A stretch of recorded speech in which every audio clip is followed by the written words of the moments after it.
Peace and blessings. Peace and blessings. Thank you for coming through, Queen Jamie. Thank you for coming through, V. Bennett. Thank you for coming through, Ro. Shout out to everyone coming through. Peace and blessings. Peace and blessings. I hope everyone has had a great day. We're gonna end it with, some uh some spiritual information, truth and knowledge. And that's what we're gonna do.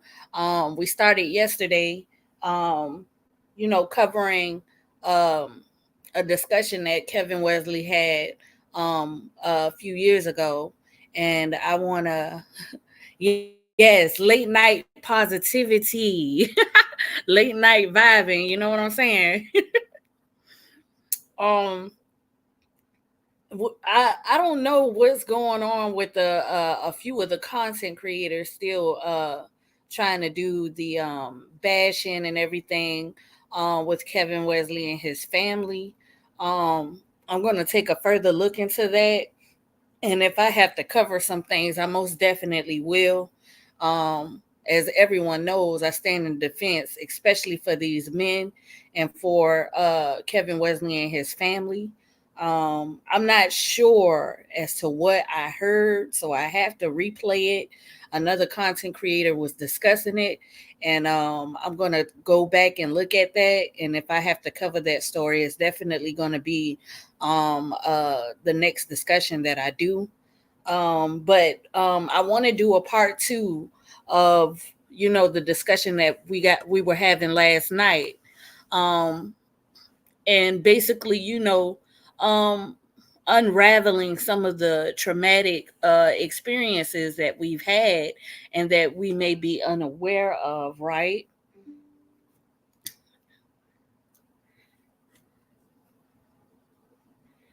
Hold on, just give me 1 second. Let me see something.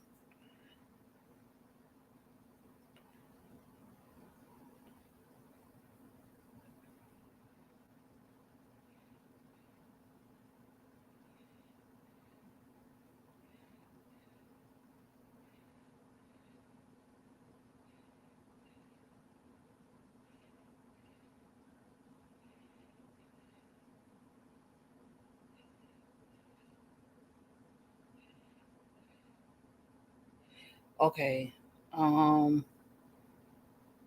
I was trying to go live on Facebook as well, but I'm not sure how to do it. So we'll just start that another time. I'm still learning and growing, right?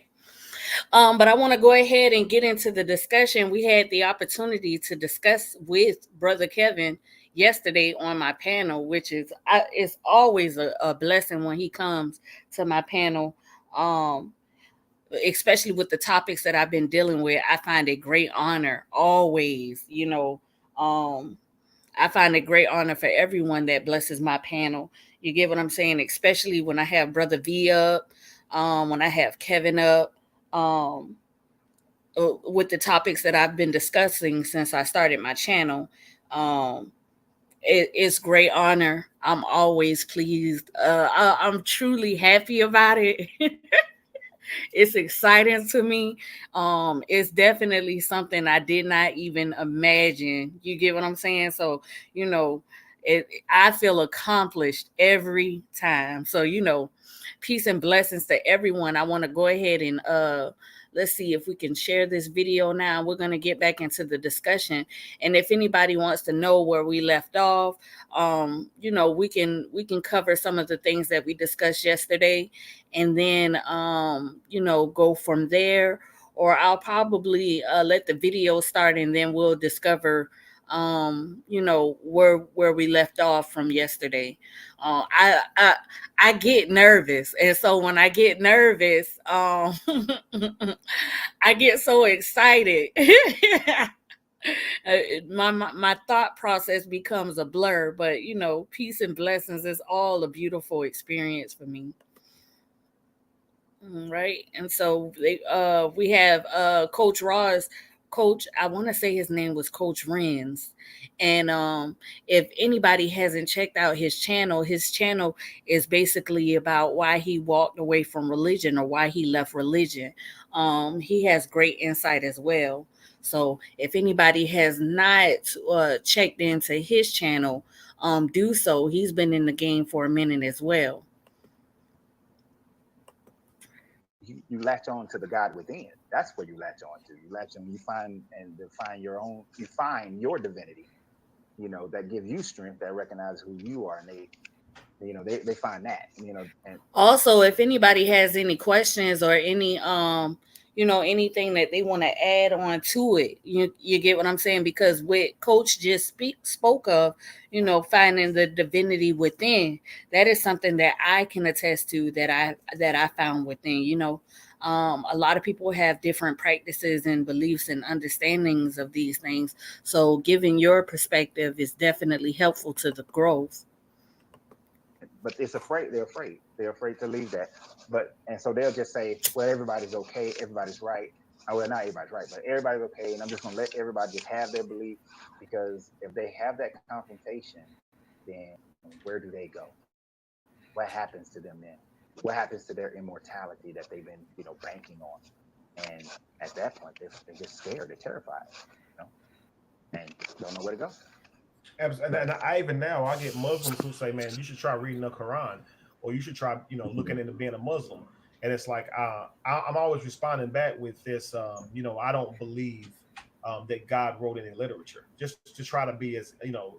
unoffensive as I can possibly be. I'm not going to leave one belief that's based in literature, and then go subscribe to another release that's literally still based in literature. You see, and it's like Now that with that type of concept thinking is you still never woke up because you still actually believe that God spoke to people and had them write something. Right now, and I think one of the other pervasive ones that we see, especially in the African American community. When I was coming, I'm a little bit older than you, just a little bit now, just a little bit older. But uh, one of the things that when I was coming up, it was all about Nation of Islam. Being a black Mhm. man, you got to come to the Nation of Islam, the Black God, and all this kind of stuff. Or it was Nawampu with right knowledge and all this.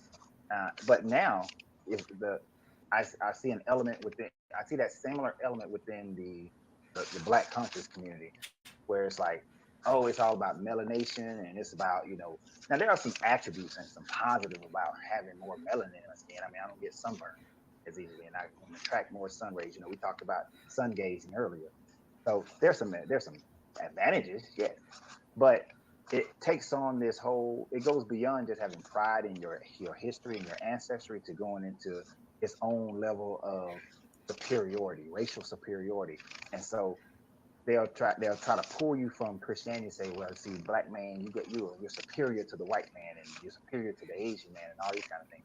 And I see people, they're latching on to that. Like, they still got to find something outside themselves, or something that's kind of man-made.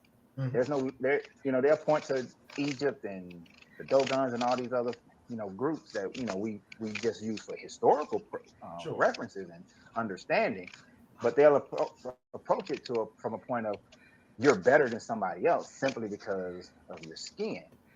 Now he's bringing up a great point. Um, if people haven't realized, we live in a very competitive society, and so the thought process is always competitive.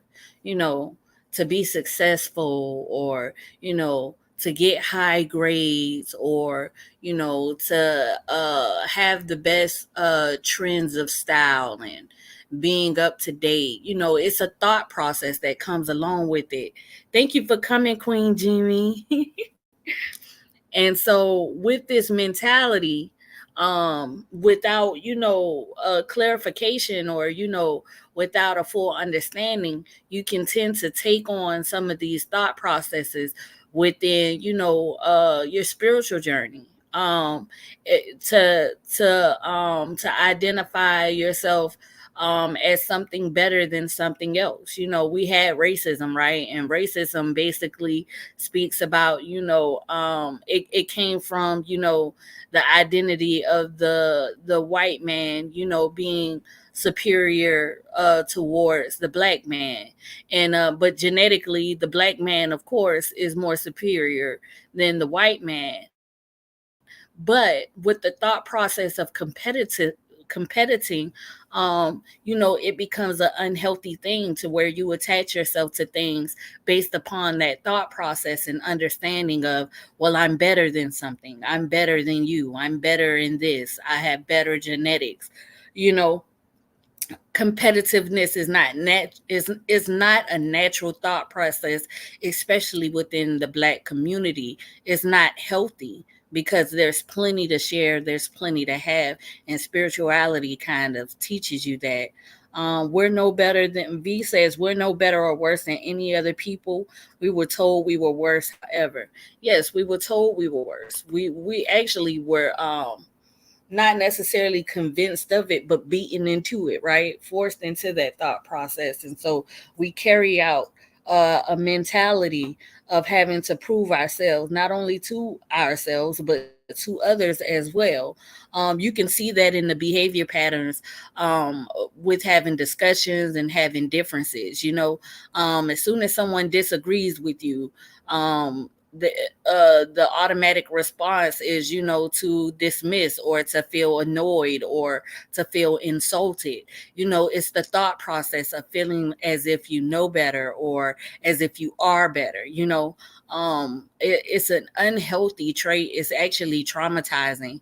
um a lot of people are very unaware of that condition. And my thing is always, if you're conscious, then you're conscious from the spirit. Right. And my spirit has no skin. Right. So I see a lot of us getting, a lot of people, they, if they do leave, they need something like that. They want something like that. And, or, Yes, because a lot of people, they'll we have a lot of, right now we're what they said, that we're in the spirit, we're in the stages of spiritual awakening or information and things in that sort, right? So a lot of people, they'll walk away from practices and beliefs, but they'll continue on with the same mindset, the cult like mentality, the competitive mentality. These things, and these are conditions that we have been conformed to. What I tell people all the time, when you change your mind about something, the completeness of changing your mind about it is changing your perspective, changing your understanding, and changing your thought process. I'm no longer a part of a cult, so I don't have a cult like mind. Thus, I don't need anything to attach myself to or to have of approval of anything, or to seem superior to anything. If I am superior to anything, it's just in my essence. It is just that, and you can't necessarily take away from it. and I don't know if you're trying to go here tonight, Kevin, but, or the ones that drive me to insane, the Hebrew Israelite.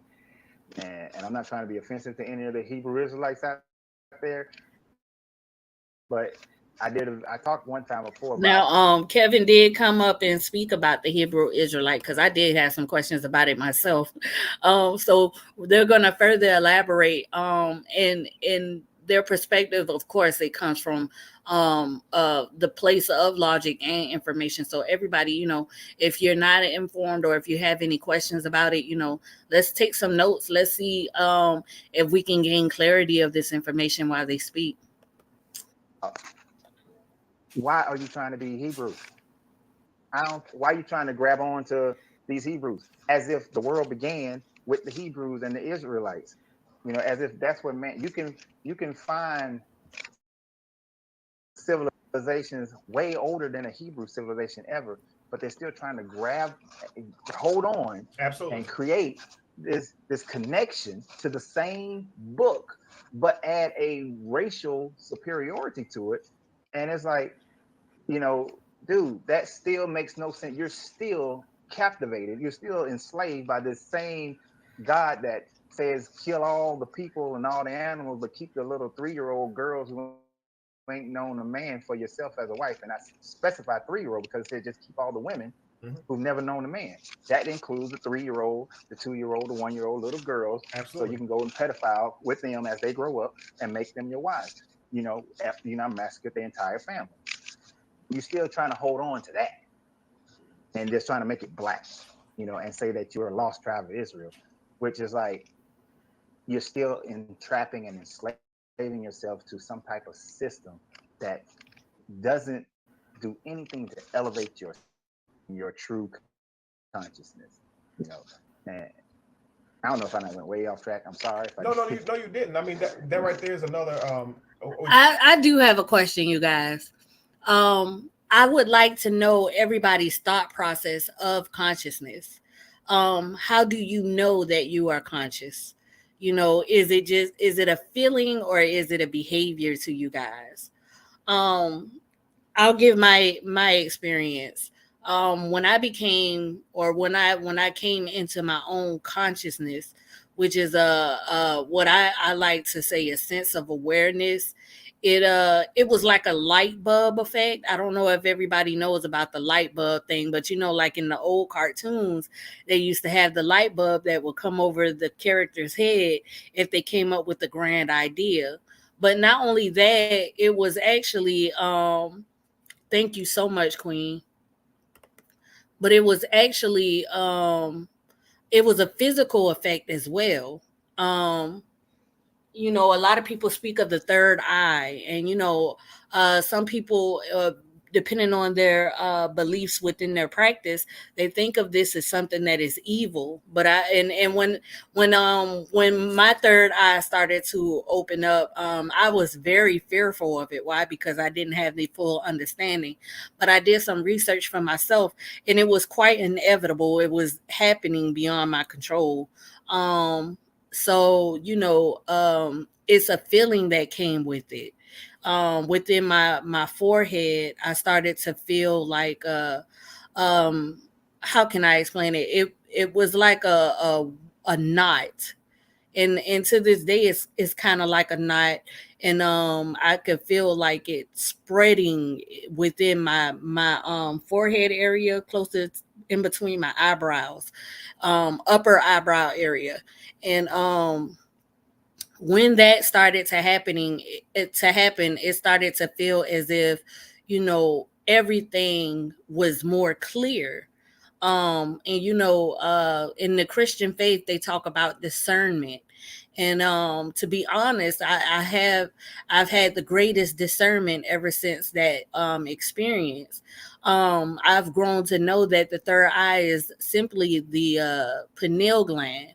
And they try to keep the pineal gland calcified through materials like toothpaste or deodorant, food, things in that sort. But mine started to open up. I think I was fasting and wasn't even completely aware of it. I just wasn't eating at the time. And my thought process was more so on personal concerns and religious understanding. And it started to happen. And so Miss Jimmy says, from my own personal experience, I subconsciously knew since a child. But remember, we were always told never to question. So over time, I took my questions where the true answers were given. Most definitely, you know what, I can attest to that, because when I was young, I did have a feeling of of questioning, and also like a sense of I'm not sure if it was awareness, but at the time I was seeking awareness a little bit more. And then eventually, through so many stages within the development process, you know um it kind of disappeared a little bit. I would call it a distraction. So many distractions within life, toxicity and the unhealthiness in the process of growth, with the environment and school systems and things like that. It disappeared, but I kind of felt some form of resemblance when it started to come back. um so yeah, now, like, consistently. I used to be so scared because they say don't fall back to sleep, right? They say if you woke, don't let them rock you back to sleep. So I used to, like, in the beginning, I used to always wake up trying to see, is my third eye still there? Is my pineal gland still open? But now it's kind of like it's still open. I still feel it, and at times I can feel it, being stronger and expanding. I don't know if a lot of people knows about the crown effect, but when I speak about the crown effect, the most that I can get people to understand is basically like the crown of thorns that Jesus had, or the crown of a king or a queen. I had the crown effect, which was like a full light bulb effect within the brain. One, and for one instance, I think it lasted for like a week or a couple of days, and it was actually a physical feeling. It was a physical feeling. Um, it's something I never experienced before, but like throughout the body you become so relaxed and so calm, and you never realize how tense you are until you have that type of experience. Miss Jeannie says, I was aware and have always paid attention to the behaviors of other Christians. Once I realized that their actions never seemed to match their own words, that's when I knew something wasn't right. Yes. So me and you have the same we have the same experience. I couldn't for the life of me understand, what was going on, and it was that mentality of do as I say, not as I do. And that was quite disturbing, and is actually unfair when you think about it, because that means that I don't have a choice but to listen or to obey. But you can change your mind within the instance, and I'm not in control of that. You get what I'm saying? I just have to go along to get along. I don't think anyone should do that. I don't think that's fair at all, and the church has a lot of that going on. um a lot of people who aren't even reading the Bible, reading the scriptures, and taking it within internally. They're just, using it to benefit, their judgments across to others, and, the way they treat others, which is very hypocritical. And in my journey of spirituality, Bobby Hemmett always says, don't be a hypocrite. We're talking about religion and how they subscribe to it. So, I say from a Yeah. child, you're going to have, and just watch it. You said, hey, this is what they always get caught up into race superiority, right? This is because Right. when you deal with someone who, like, as a child, and they get taught religion, they get taught religion from a standpoint of Jesus loves them, knows how many hairs on their head, right? Has enough grace for them and patience for Hmm. them, right? So you get taught from this point. Right. Once you understand that that stuff is false, especially being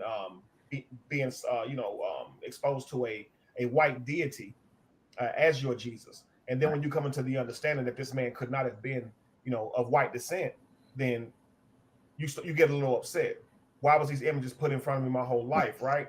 So then you have the Hebrew Israelites who, number one, they know the literature better than Christians do, like way better. Like Christians Yeah, don't they read do. their Bible, bro. Like they don't. The problem, and I'm gonna say this just real quick. Christians, I said there were different types of Christians, but like here, from this standpoint, there are many types. You have Christians who really believe in it. Then you have Christians who don't even go to church or read the Bible at all, but still say they're Christian. And they say it because their mama was a Christian, or they just believe in the Jesus character. I'm talking about have no interest in going to church at all, never read a Bible in their life, and will get mad at you if you don't believe in Jesus. And so I'm talking Yeah. about Christianity is overwhelmed with them people. So when you talk about Christians who actually know their literature, Christians, man, that's probably less than 5%. And I'm probably gauging high. You're being generous. I'm being You're being generous. You generous. probably Yeah. So I would say probably, man, less than 5%. I know for sure literally know their literature. I'm talking about less than 5% can even tell you why they even believe in Christianity, or what it takes to believe in Christianity. Can you please explain to me the basis of your belief, the foundational principles of your belief? And a Christian won't be able to tell you that you have to believe Jesus was born of a virgin, Hmm. right? Died, rose again, and ascended into Right. heaven. You have to believe those things if you are a Christian, right? But I'm talking about Right. they're not going to be able to tell you that from that standpoint, that in that basic area. They're not even be able to tell you why, period. So now you're talking about Christians who don't know literature at all. Hebrew Israelites can simply go to a Christian and show them how pagan their celebrations are, how pagan their religious rituals are, and you already got them beat. See, I mean, Yeah. a Hebrew Israelite can go to a Christian and say, you celebrate on the winter solstice, the 21st of December, right? Hi, Queen Blue. Thank you for coming in. Muslims and Christians are like that. Yes, that's true. Thank you so much for coming in, Queen. I love your blue. I do. A pagan Yep. holiday and show them how that's a sun observance day. Well, what he from a Hebrew Israelite standpoint, that's a sun worship day.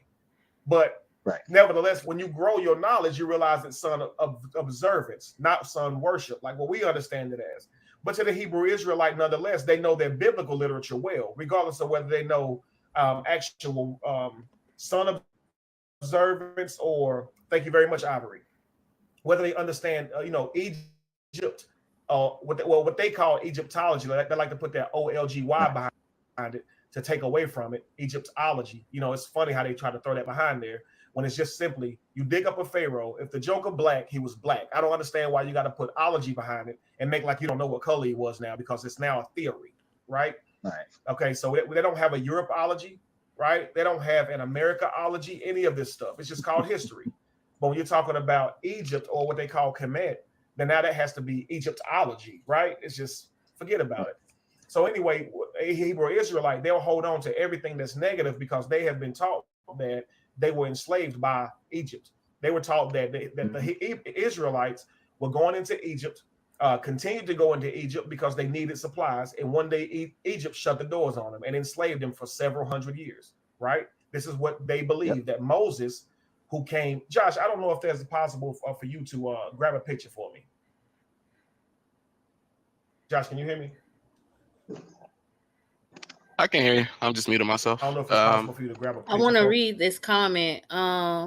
It was a comment that came on. It says religious people are very dependent on any and everything out of themselves. Religion tries to address spirituality from the outside in. True spirituality is from the inside out. And that is true spirituality. Break room. Thank you for coming through, Queen. And see, I like to think of it as stages. You go through the experiences of not understanding and not knowing. You may pick a certain format to learn and to understand, but ultimately everything starts from within.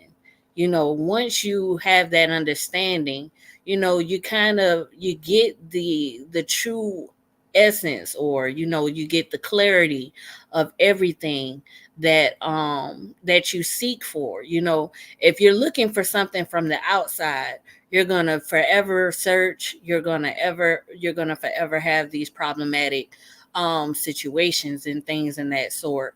If anybody noticed that my thumbnail was spiritual imprisonment.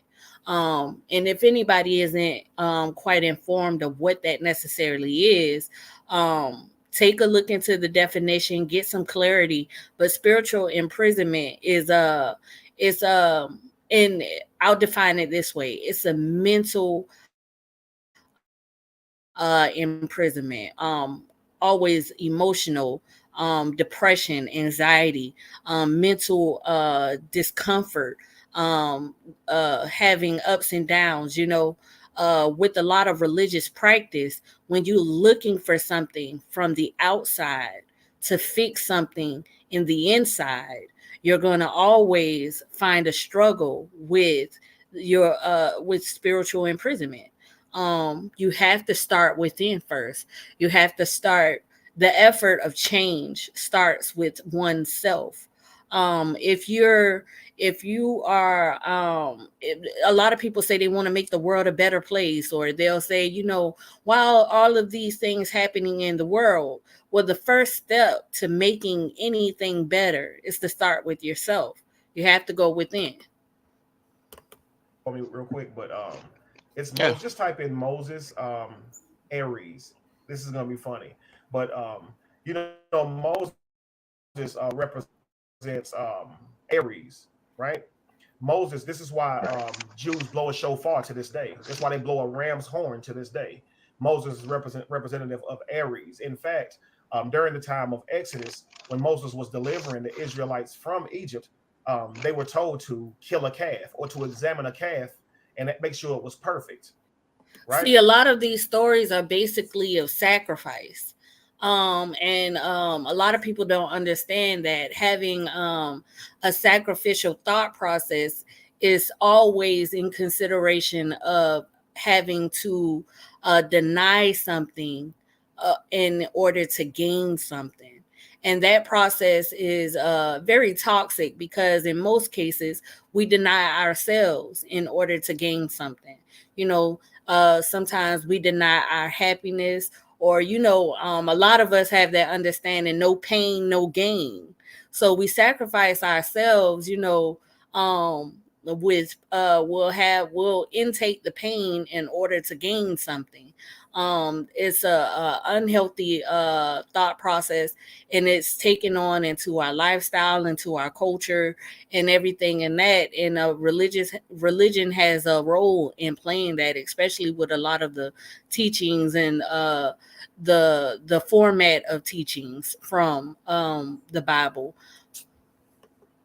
Not to say that the Bible is wrong, because there are many ways to perceive the Bible, of course, right? Because they have many religious practices that take on biblical belief systems, but they are perceived differently, and sometimes the perceptions that we receive based upon who's teaching it, it can be um it can be destructive to our thought process and to our understanding and how we visualize things to go. Before they Right. consumed it, so they were already given this ritual, to celebrate Aries. Gosh, yeah. Oh, did the autofill? Oh, okay. Does that should be 8.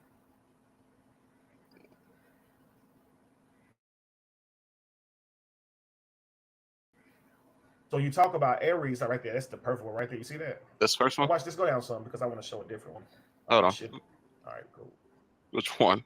They can't see it though. Not yet. Let's scroll up some more. Scroll down some more.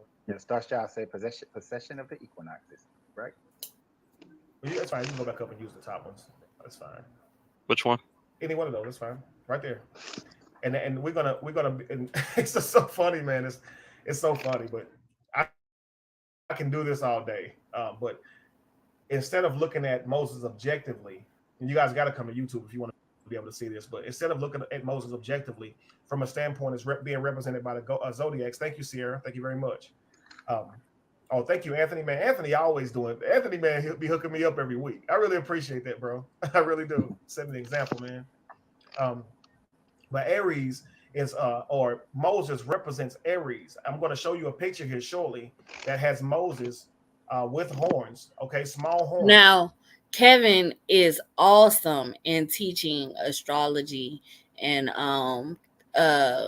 giving that understanding through biblical um teachings. If you guys have not tapped into Brother Kevin Wesley, please do so. Um it's phenomenal. It's amazing. I've been learning as well myself. He's a great teacher, and he's very understanding and patient with his teachings. And if you're looking for a teacher that doesn't catch offense to you not knowing, or you asking questions, he's definitely great at that. You get what I'm saying? You don't have to feel shame in not knowing anything. Um and that is one of the best teachers that you can have, the teacher that understands that you're not gonna know, or that you don't know, and that it's understandable and I can help. We have a lot of traumatizing effects when we come into the meeting of teachers who catch offense to us not knowing certain things, right? And so sometimes it shames us from asking the question. And Kevin does not do that in his teachings. Not only does he have the understanding, but he also gives the insight of things you can look into and things you can search to have that understanding for yourself as well, and not just hear it from him. Grand teacher, amazing teacher. Just like a ram. Okay. Thank you, Adeline, very much. Thank you. That's it. Yeah, we're gonna keep on rising too. We're gonna keep on rising. Adeline sent the donation, guys. Thank you, guys. So anyway, guys, you're talking about Moses. And now let me just go back a little bit, because let me just say this, because this is really for next week's show. But we're going to talk about just what procession is just for a second, so you understand where I'm coming from. Zodiac procession. Okay, so the Bible is going to start off with the procession of, or the zodiacal house of Gemini. This is why it starts off with Adam and Eve, the polar opposites, male and female energy, right? Um, or feminine and masculine energy, so to speak, not necessarily male and female, but this is why you get the depiction or the character of male and female to symbolize feminine and masculine. Okay, so you got the Gemini. It starts off with that. Now, a procession goes backwards through the zodiac. So it would start with Gemini. The next one would be Aries, going backwards. The next one would be Taurus, going backwards. The next one would be Pisces. The next will be Aquarius. So that's how the zodiac works. So starting off with Gemini, and I'm talking about a Hebrew Israelite should be able to look at these things objectively and see where it comes from. But you got Gemini. Next is Moses, right? So 2,000 years later, after Adam and Eve, you got Moses here. Moses is freeing the Israelites from Egypt, talking about the calf. They're blowing the shofar, celebrating the Jewish rituals or festivals. You see Moses right here Hold on, wait. with I can't say it yet. okay, not Hold yet. on. Okay. So when he pulls Moses up for you guys to be able to see it, you'll see exactly what I mean. It's you're gonna be like, wow. I'll transition it over. They can see it now. Okay. So you guys see Moses here with the horns. You see this? Let me make sure you guys can see it, because you said they see it, right, Josh? They can see it. They should Okay, be able so to see it. Moses representative of They the can. horns, which is Aries. Now, we know That's that cool. Moses was talking. What he told the Israelites to make sure that they cover their door with blood from a ram, right? Yeah. So we know that this right here is showing you Aries coming into place. Thank you, Nubian. Thank you very much. So you're talking about now Moses representing Aries. The very next sign is going to be the bull, the Taurus. Now, what happens once Moses brings the Israelites out of Egypt? They build a golden calf, right? Now, this is in order. Now, I'm taking you in order of the Bible, but it's showing you how the sun is going through the zodiac, right? Or how the sun is going through the stars or through the universe. So now that you have this bull now, and it's so funny, but this is in every religion, because you can look up Mithra killing a bull. You can look up Krishna killing a bull. They all kill a bull. They all getting rid of the age of Apis, the age of the bull. Okay, and when you look up the golden calf, you can simply type in golden calf. You will see a halo or a sun disk above its head. That is Apis. Okay, that is an Egyptian symbolism. Okay, it wasn't worshipped, but of course your Bible is going to tell you that, because it's stolen from there. They don't want you to know where they stole it from. That's all it is. So now that they've painted the doors right with the Aries, and then Abraham, I'm sorry, of course we're still getting into I'm sorry. So you got, let's see here, Moses, which is Aries, and then you've got Taurus, which is the bull, Apis, for the golden calf. Your very next sign after that is going to be Pisces. Am I correct? Yeah, Pisces. Pisces, which is going to be Jesus. Now you see Jesus come Jesus. in. Jesus is represented by a fish, right? You see this on the back Yeah. of cars, represented by a fish. Jesus Christ, right? Thank you, Christian. He was a he Yes, sir. was a Yeah. he Christine. was a he let a, he was so what now? I Christine, I'm think it's sorry. Christine. Absolutely. Thank you, Christine. I saw it. My mind just didn't register it. But Jesus went and he went and get two fishermen, right? He went and gathers two fishermen. He says, "Come with me. I'll make you a fisherman of men, or a fisher of men." Jesus walks on water. On the zodiac chart, the fish is represented by the feet. There are 2 feet. Gemini represents the hands or the arms, as there's 2 arms. But Pisces represents the feet. Jesus walks on water. Jesus also fed a multitude with 2 fish. The Pisces symbol is showing you it's yin. It's like the yin and yang. You see the Pisces fish. It's 2 fish represented by 2 fish, and you see this now. Jesus being represented by a fish. So it's clearly zodiac. But if you talk about this, a Hebrew Israelite would say that you're worshiping the sun. You're not. You just observed that it was simply plagiarized, right, from zodiac. And every one of them have their things that they link to. They'll still try. Like I have, Hebrew Israelites now still chasing me down about literature. Okay, it's because, and I'm talking about, they can come at me about literature, but when I ask them the simple question, why do you believe that God ordained or inspired that literature? Why do you believe that this God you believe in is responsible for this literature? It all leads to faith. I'm talking about, with as much literature as they know, as educated that they seem in their literature, it still starts with faith. So it still ends. I have a question. To anybody, and you can give the response. What do you think faith is needed for? What do you think faith is for? Yesterday, uh, Kevin mentioned something about, heaven being within the mind. And I stated that if everybody knew that heaven was a state of mind, you know, we would have less problems within the world, right? And most of the times, this understanding is hidden from the masses because the purpose of it all is to have control. People want to have control. That's why a lot of religion exists today, right? So, what is the purpose of faith? um and I'll even share with you my thought process of faith. To have faith or to have hope is because you want to have something, even if you can't see it or explain it or even prove it to be true, but you want to have something that you can hold on to in order to continue, in order to, withstand um the testing, or the struggles, or the problems, things that we don't understand, things that we fear, things that we can't explain, things that don't feel well to us. That is what faith is for, to me, in my perspective. You can share your insight and see if you have a different understanding of what faith is for. But when you think about what faith is for yourself, you could possibly come to a conclusion that faith may not be necessary. Faith may be, a part of the problem. Um, Faith is a positive attitude, most definitely. It's a positive attitude, but what for?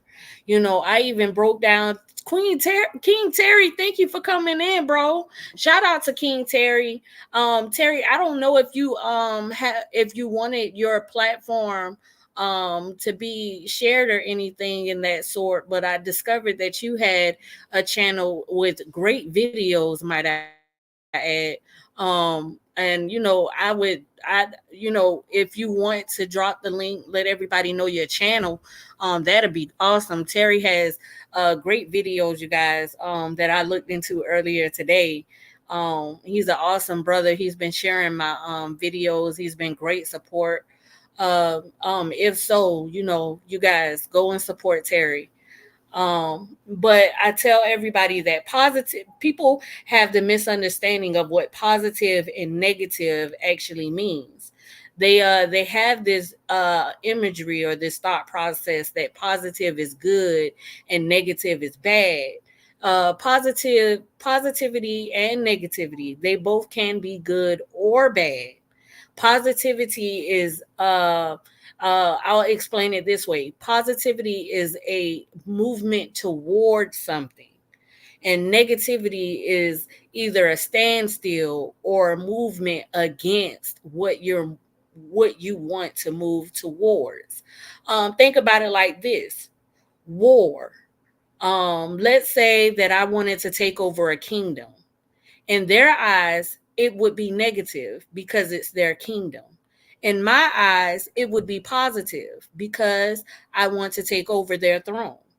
It's not necessarily good, or it's not a good thing of what I want to do.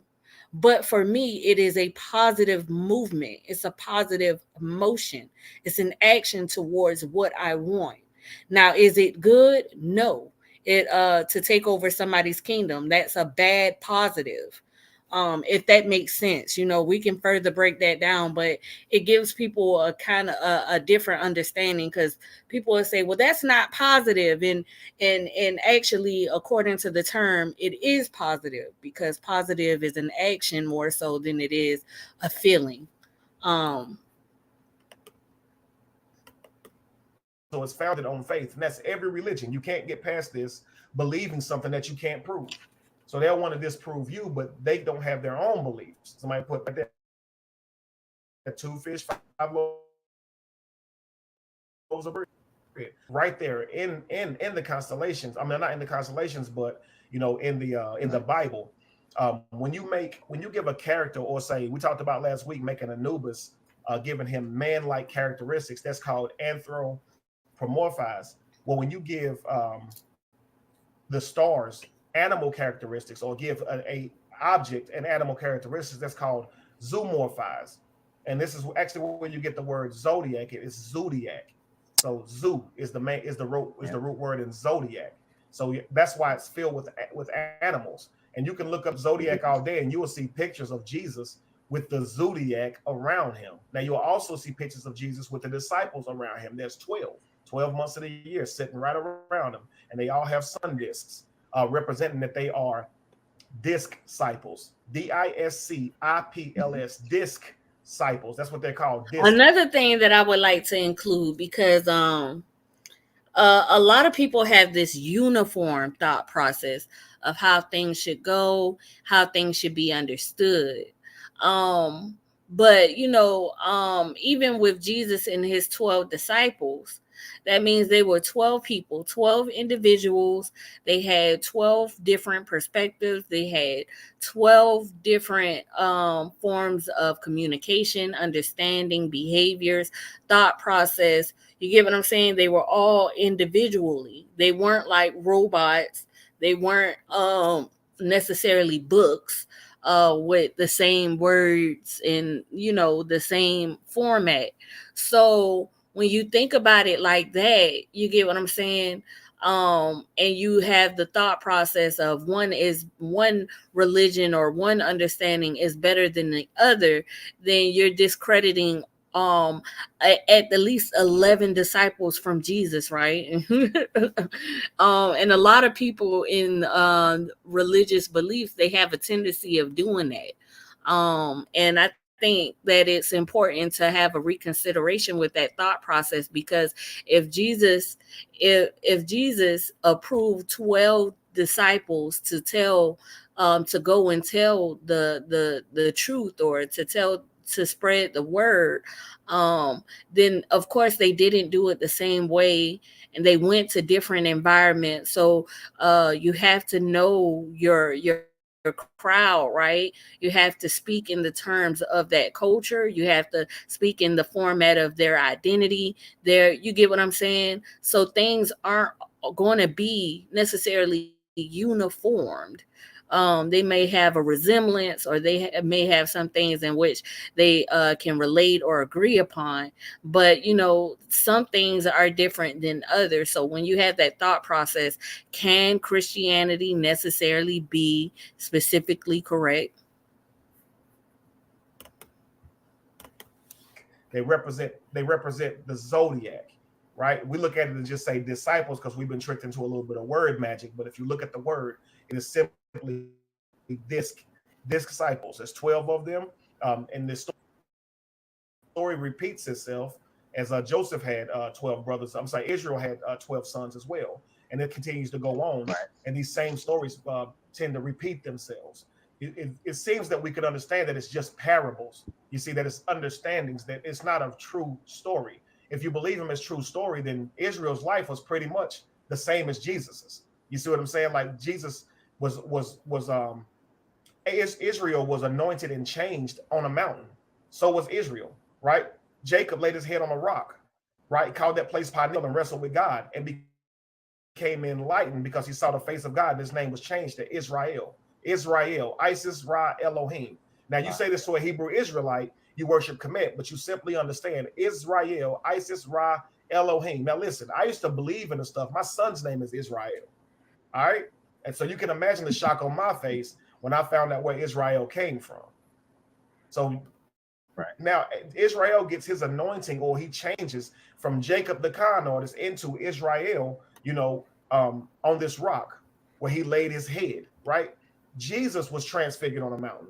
You see what I'm saying? So this same character, Jesus, was murdered on a mountain and became dead or enlightened. You see what I'm saying? So on Calvary, you'll be crucified. It's the same story twice, literally, but we I can't actually see get it. that story a couple more times. It's actually a couple more times. You're absolutely right. These characters seem to repeat. It's just parable, but we can't get past the literature. And if you can't get past the literature, you'll never be able to see the origins if you can't remove yourself from being emotionally connected to the literature. Do you really want to know where the stuff came from? Because if you can say, I know about Egypt, but you deny the fact that Egypt was plagiarized from what we look at in biblical texts now, then you don't know about Egypt, or you just ignoring what you know about Egypt, because you can't look at Egypt and not know where it's stolen from. What do you say, Coach? Just from an objective standpoint, I don't even believe you technically even have to understand hieroglyphs or understand the metal net or any of that. I think you can look at the symbol, simply look at the symbolism, and see where Christianity is plagiarized. Um, V. Bennett says Abraham religion. It disses polytheism when it's I can't see it because now I done put it on the screen and the head button is highlighted. But polytheism is the belief in or worship of more than one god. Yes, because this story was he said and I don't know it verbatim, but I think everybody knows the story, right? Where he was leaving and he was finding a new home. Basically he didn't want to worship the gods that the other gods were worshiping. And basically a lot of people took that understanding is they were worshiping idol gods. And a lot of people have this thought process of an idol god being an object and not necessarily including people. And so when he went to discover or to find another god to worship, and they also disclude the fact that they said another god. They say it's only one god, right? But the Bible literally says that it was other gods. You can't take away from that statement. Um, but he went to find another God, and then there was the Lord God that he actually came into, that went to war for him and saved him and his family. And they had a feast and celebration and things like that. And then the Lord God, kind of gave him the understanding that he was indebted to him now. So he was kind of forced to worship that God, right? And then he went into meditation one night. He had a hard sleep one night after he did a sacrificial I think he what did it was it a chicken or something like that he did for the Lord God. But then the Almighty appeared to him through meditation, and then he did a covenant with the Almighty, and that was to circumcise all of the men within his family. And then the Lord God came up to him with his three soldier men and basically was like, I know what you did. And he was disapproved of it. And for that he went into the land to end the lives of Abraham's family. And remember, Abraham begged them and said, uh, you know, can you spare this many? He said no in so many words. And Abraham said, well, if not that many, what about this many? And of course he denied. He sent the soldier men to the village to destroy those people. And so and that basically should let everybody know that there was a clear difference in the Almighty and God right there, but a lot of people miss it. And it's all because of the persuasion, or who is teaching, and how they perceive things to you in the Bible. The Lord God walked up towards him with three soldier men. That's clearly a person. um and the Almighty came to him through meditation, with it, which is clearly through the mind, something that you can't see or touch. You get what I'm saying? And there's a clear difference. So when people say, it was only one God and things like that, the Bible already states that that's clearly not true. And not only that, but a lot of people are worshiping a God that was based upon the Bible, was actually a person. um that's why it's good to read it for yourself, right? V. Benny said, the Bible just confuses people. It confuses people because a lot of people feel intimidation, especially with the literature. The Bible speaks in theatrical format. So, we've learned theatrical terms here and there, especially in school, with Shakespeare and the Romeo and Juliet play, right? But a lot of people have to go into the consideration of those terminologies to get the full understanding, so that they can understand what they're reading in the Bible. And it'll definitely help a lot more. And not only that, reading it for yourself helps too. um and it says, wow, Angie knows the Bible well. I don't know it well, but I know the stories. Now, if you want me to say some of the scriptures, verbatim, if it's not Psalms, then you basically gonna get the story based upon, just my own understanding. But shout out to you, bro, for noticing that. It was one of the most important stories to me that helped me understand the clear difference, and a part of the confusion, even in Deuteronomy, where they talked about the what it is, the when God gave all of the, basically, the consequences of disobeying. He said, if you accept me as thy Lord God, then he gave a list of things, of the things that you will receive, what was beneficial. And he said, and if you disobey, then he basically gave the consequences of your legacy, basically going through suffrage and things in that sort. And I brung up a question. I said, well, what if I don't disobey, but I necessarily don't accept dying God as mine? You get what I'm saying? So now these things don't apply to me because I've chosen not to accept. And a lot of people, when you don't have the critical thinking skills, or when you have a, a traumatized mental development, you can't necessarily see the questions, and having those type of ideas to come to conclusion. It's a very unhealthy process, because in religion they don't give you the understanding that you have the option to deny. They give you the fear of, if you disobey. But in order for me to disobey, according to the scriptures, I would first have to accept. And there's a piece of freedom in that. If you ask me. If I confused anybody, please let me know. If anybody wants to further elaborate, I think I could look up the scriptures, but I think it was in Deuteronomy, and a lot of people know the stories of the Deuteronomy, right? I hope so. Right, and you don't have to. I mean, the first time that I went to Egypt, I didn't know how to, I didn't know how to recognize all the symbolism, but Like one of the first things that I recognized when I got there, I saw the boat, boat of Ra sitting, and he was being carried by 12 disciples, pretty much. Hmm. He had 12 disciples. Then I saw Thank you, Antonio. Horus, and he was followed by 12 disciples. There you go. And I didn't need to know. All I could count. I can Right. say, okay, here's Ra with his sun disk. Here's Horus with his sun disk. And then they had a couple of other sun gods who had sun disks. One was a lamb with a sun disk, and they had 12 disciples. So I was like, okay, this is the story of Ra and the story of Horus, same thing. Other sun gods, it was the same stuff. So I didn't necessarily have to be able to read them to know.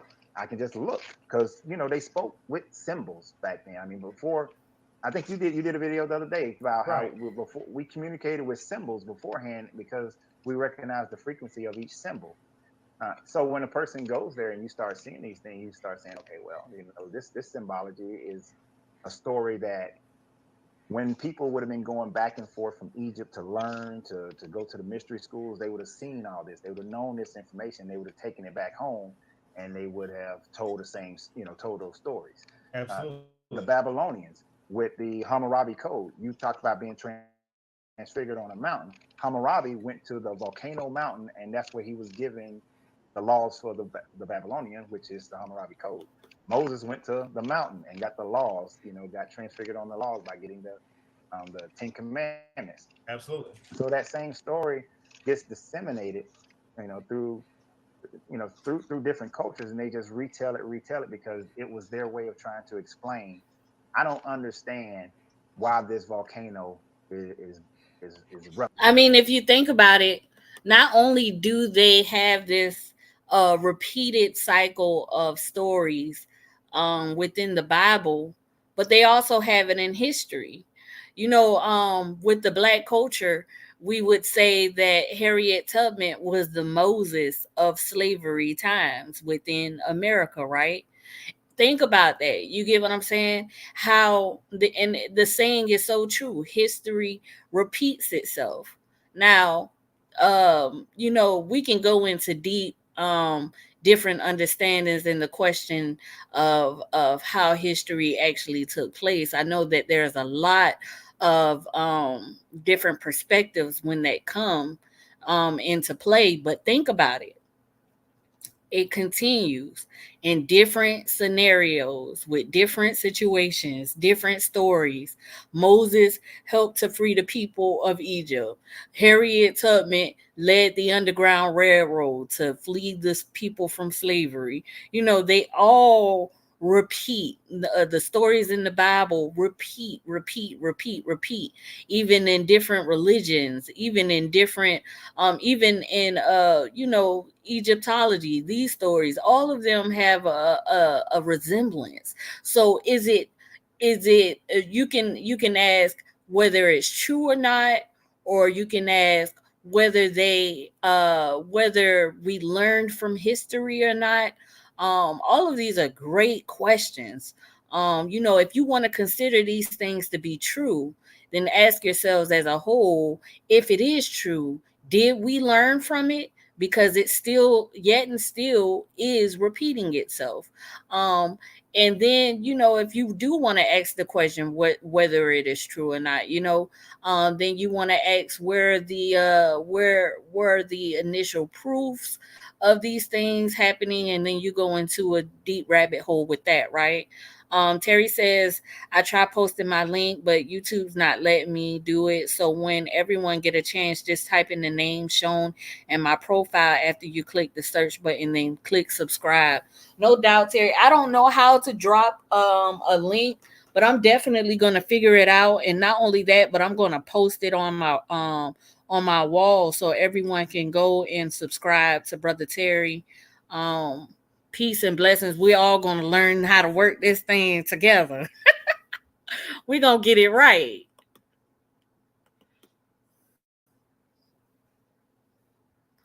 I wonder what happened. It must Okay. be a God inside there, or the smoke coming out. There must be some entity in there that's pissed off at us because it destroyed all our crops and it killed all our people.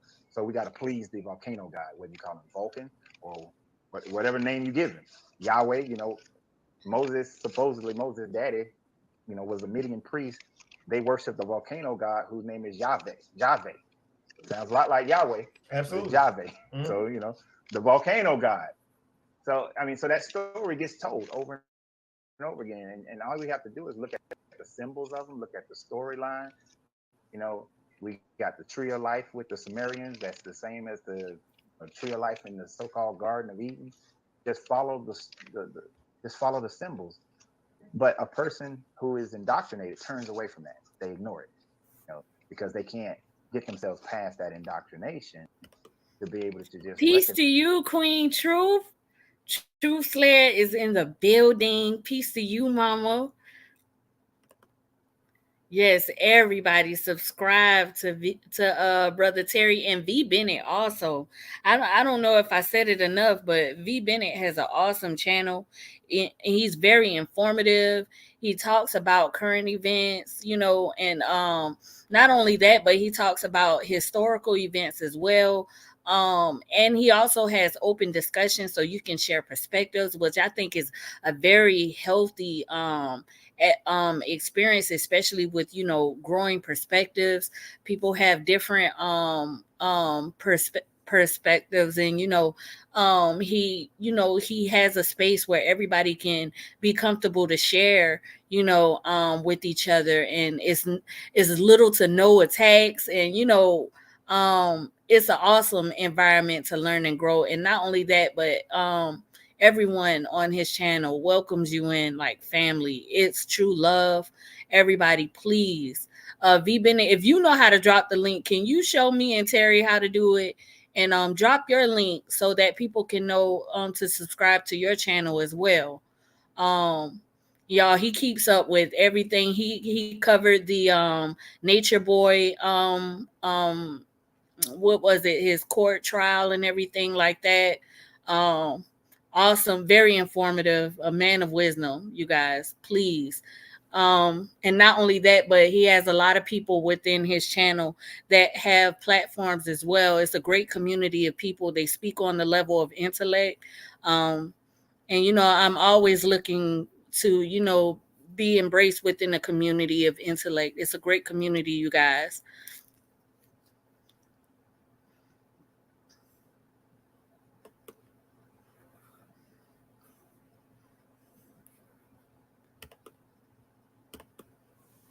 That, wait, there's something more to this. This dude Akhenaten was saying that, hey, there's just one God. And this was there way before. There was a Hebrew, and it was represented by the sun. So what's going on with that? That dude's story supposedly that he was in a he was in a river, in a basket.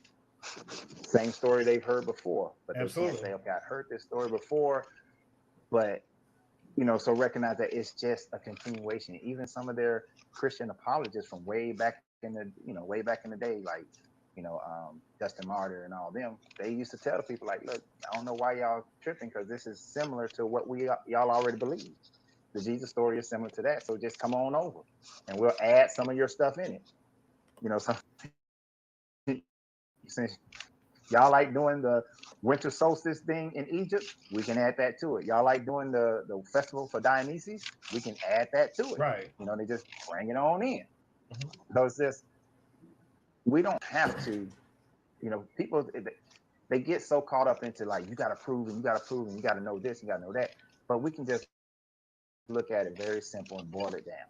That, hey, Ra had 12 disciples. Jesus had 12 disciples. Osiris, Horus, 12 disciples. Jesus got 12 disciples. Even Da Vinci tried to tell you in his Last Supper picture where he got when he's trying to represent, the scorpion, he got Judas, with the scorpion getting ready to bite. He got the twins, he got everything in the picture. So they trying to tell you that like this is all sun worshiping. He got the sun rays coming off his head, So they were telling you, they were trying to get the message across that it was just copying. And then you go into these places and you see it, and you see the copies. So we just have to open ourselves up to just recognize that this stuff is a retelling of a story that says that without the sun, we have no life on this planet. and Absolutely. that we should respect that, but learn how to utilize and work with it. That everything in this planet happens in accordance to nature, and we just have to look at it and recognize it without worshiping it, and be able to utilize it so that we can have like, we can then engage in having the amazing life that we could. I noticed this might. See how simple that was? And the simplicity of it all is so much easier. You get what I'm saying? It's so much easier, especially with having just that understanding. The sun is important, nature is important, heaven is a state of mind. Have peace, have blessings, be grateful, you know, and I give a different understanding of worship. A lot of people have this understanding of worship as, bowing on your knees and, um, you know, uh, you know, kind of overdoing or giving someone the grand superior treatment over oneself. But my form of worship is giving gratitude and praise to each other, giving compliments, identifying the positivities or the good things of each other. That's my idea of worship. Not in I think in my perspective we have a false understanding of what worship is. Bowing on your knees and the waving of the arms up and down and oh thank you, oh thank you, oh thank you. But me, my perspective of worship is the compliments to each other. You're a beautiful person. I love you. You have a great mind. Encouragement. That to me is worship towards each other. And I think that's a healthy way to understand what worship is. Place no one above yourself, but place no one below you either. That's a healthy state of mind. Yes, I like the discussion that they have, and I love these type of discussions. It's very informative, and not only that, but it's important because you know, when you only learn one form of understanding, it only builds a selfish mindset, and we're not able to identify different forms of social settings and people within the black community. As a whole, think about it. The black community is acceptance to a major form of trend and music and things in that sort. But black people have so much more than that. You get what I'm saying? It's a colorful thing. So when you're only learning from one perception, you have a hard time with taking that in and understanding that and identifying yourself as being black based upon who you are, how you were born. You get what I'm saying? It has nothing to do with um becoming a part of some type of setting that is specific or anything like that. You don't have to like rap music to be black. You don't have to sag your pants to be black. You don't have to love R&B music to be black. You don't have to have rhythm to be black. You get what I'm saying?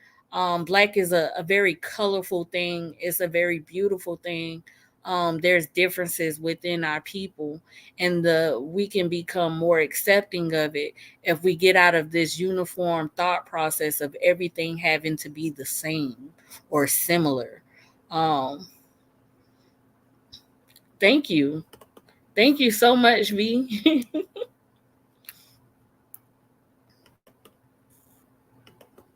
Might be a little off, but I was thinking on my way in today before we got on. Um, every person Let who's me ever hold put your lived hand. have the capacity for love and for hate, but then we make a choice as to which one we're going to have. If we all made the choice to have love, then we would not need religion at all, because then there would you don't we there would be no hunger, no war, none of those things because and then we wouldn't be fighting over trying to get to heaven or trying to have heaven on earth because we got the capacity of divinity within us to make it, right for ourselves. So and we just have to look inside to see that. You're right. So yeah, I kind of went somewhere else with that. You said what? But I said I kind of went somewhere else with that one a little bit. It just popped in my head when I But was no, I thinking mean about that. honestly, But yeah, we just that's just a little bit of consciousness that you understand. When you become conscious, you understand that it's really simple, man. All you got to do is love each other. Religion, though, it blinds you with all these do's and don'ts, and you so busy trying to please God, you forget about loving each other. And I'm talking about people, they exactly. love God more than they love the people around them, their own children or whatever. Like you're literally taught to put a person who doesn't need anything above somebody who does need everything, right? Your own child. Yeah, I It's mean so that. unbelievable. Yeah, like that video that you showed. I'm looking at these children and that indoctrination that was going on. I'm like, God, dog. I mean, I wish you could have saw my face because Right. I was just like, these the little girls, they just rolling up on people, just saying God done told me to come to you. God ain't told you that, girl. You done learned that from your parents and watching what your parents did, and from that indoctrination, and they done scared you to death that you going to hell because you're acting out in school or you're not, you're not screaming Jesus name. I saw a video of some pastor walking around talking about my sheep coming to me and people crawling around behind them like they sheep. What I want to say about that is a lot of people within the Christian faith, they have this unhealthy understanding that they're teaching their children um about Jesus Christ to help their souls to go to heaven. You raise a child up and they may fall astray, but they never fall too far away from it, or whatever the case may be. But they're not understanding that in the midst of these unhealthy tactics, they are actually traumatizing children. Having the fear of death and not necessarily understanding what death is.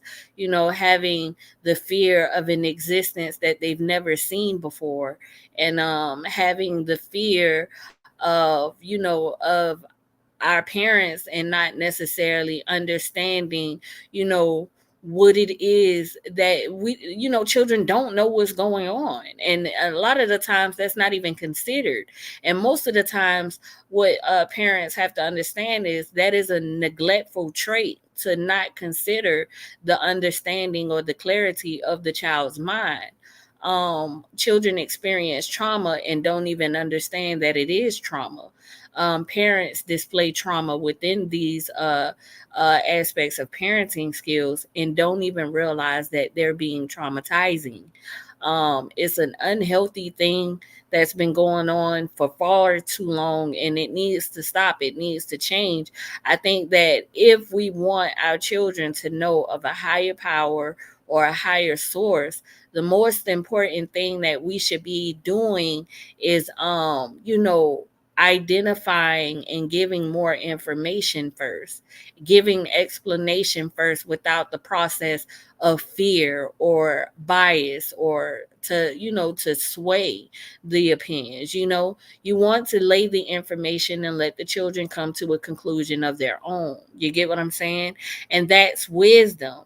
And not only that, but it's an internal piece that they can grow with in the mental development, so that they can adjust and be comfortable with identifying themselves as a person.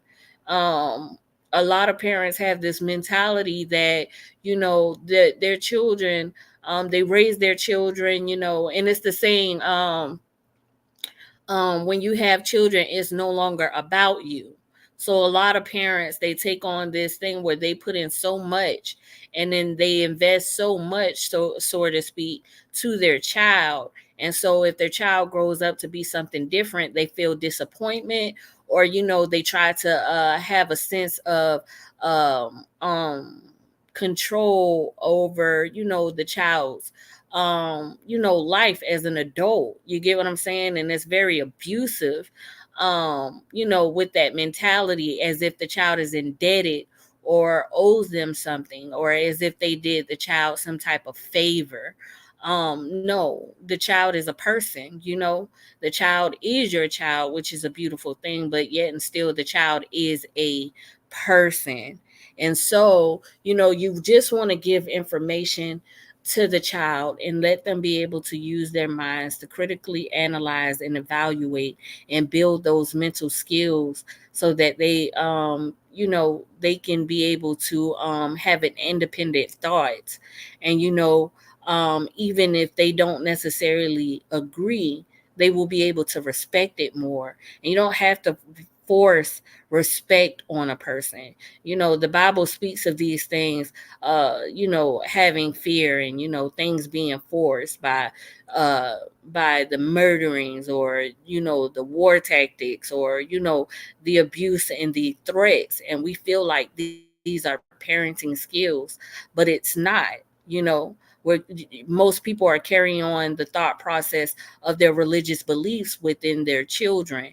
And that's why religion isn't necessarily, in my perspective, a healthy format of anything, because they have this idea of disciplining and not necessarily communicating, allowing the children to have self-expression. you know um if the child disagrees, it becomes, oh, they're disrespectful, or they're out of line, or not considering that they have their own thought process and they should have a right to it. It's like, a baby doesn't learn how to walk overnight. What was the difference in having the patience of them learning how to walk than now having no patience when it comes to the aspects of them having their own questions or their own understanding? What differed? What became the difference between that? Um, it's very hypocritical and abusive. Cheap and stuff. People Hmm. are they're giving themselves into this whole level of fear and just completely forgetting that, hey, you know what? I got $20. There's a man over there who can use some food. Let me go bring him some food. Absolutely. There's a person who's being abused over here. Let me offer a place for them to escape to. We so they so caught up into that. That I had some people today. They was like, I was like, how was your day today? And the first thing they said, oh, the message was just on point, and I feel good, and I feel good. It was just a great message at church today. And I said, so what was the message? Um, he was talk. He was talking about and I just changed the subject because I was like, you just got a good feeling. You don't even know what the dude was You don't telling even know you. what he preached about, but you over here happy about it. Can't You even know, tell you you're what he happy preached about about. it. Exactly. And I wasn't like looking to try to like combat the lady or nothing like that. I was just asking how her day was. And when she Well, see, said she she was got a feeling feel good, good message, well, so what? that's what she wanted. Like she got what she wanted. She didn't really care what the message said as long as somebody made her feel good. So she walks out with this gratification. Oh, I got what I needed because that dopamine was fulfilled. You see? A lot of people, it's within the Black community. A lot of people have this misunderstanding of emotions and logic. Feel good does not necessarily mean logic. It was something that felt good. It was something that catered to your emotions. But it doesn't mean that you necessarily learned anything or understood anything, or that it came from any place of information. um that's the confusion. You get what I'm saying? And a lot of people, they don't expect the why or the what or the how or the when, to follow up in conversation. They only expect the agreements. You get what I'm saying? So most of the times, they don't intend, they when they go into church or Bible study, they go in thinking that they're learning something, but most of the time they're going in for a moment gratification, a feel good, because when they walk away, in some instances, not all, but in some instances, they're not in preparation of explaining what it is that they learned. You know, how did it affect their thought process? How did it change their perspective? You get what I'm saying? A lot of these follow-up questions aren't necessarily anticipated when you have a confusion of your emotions being logic, and it's not so. um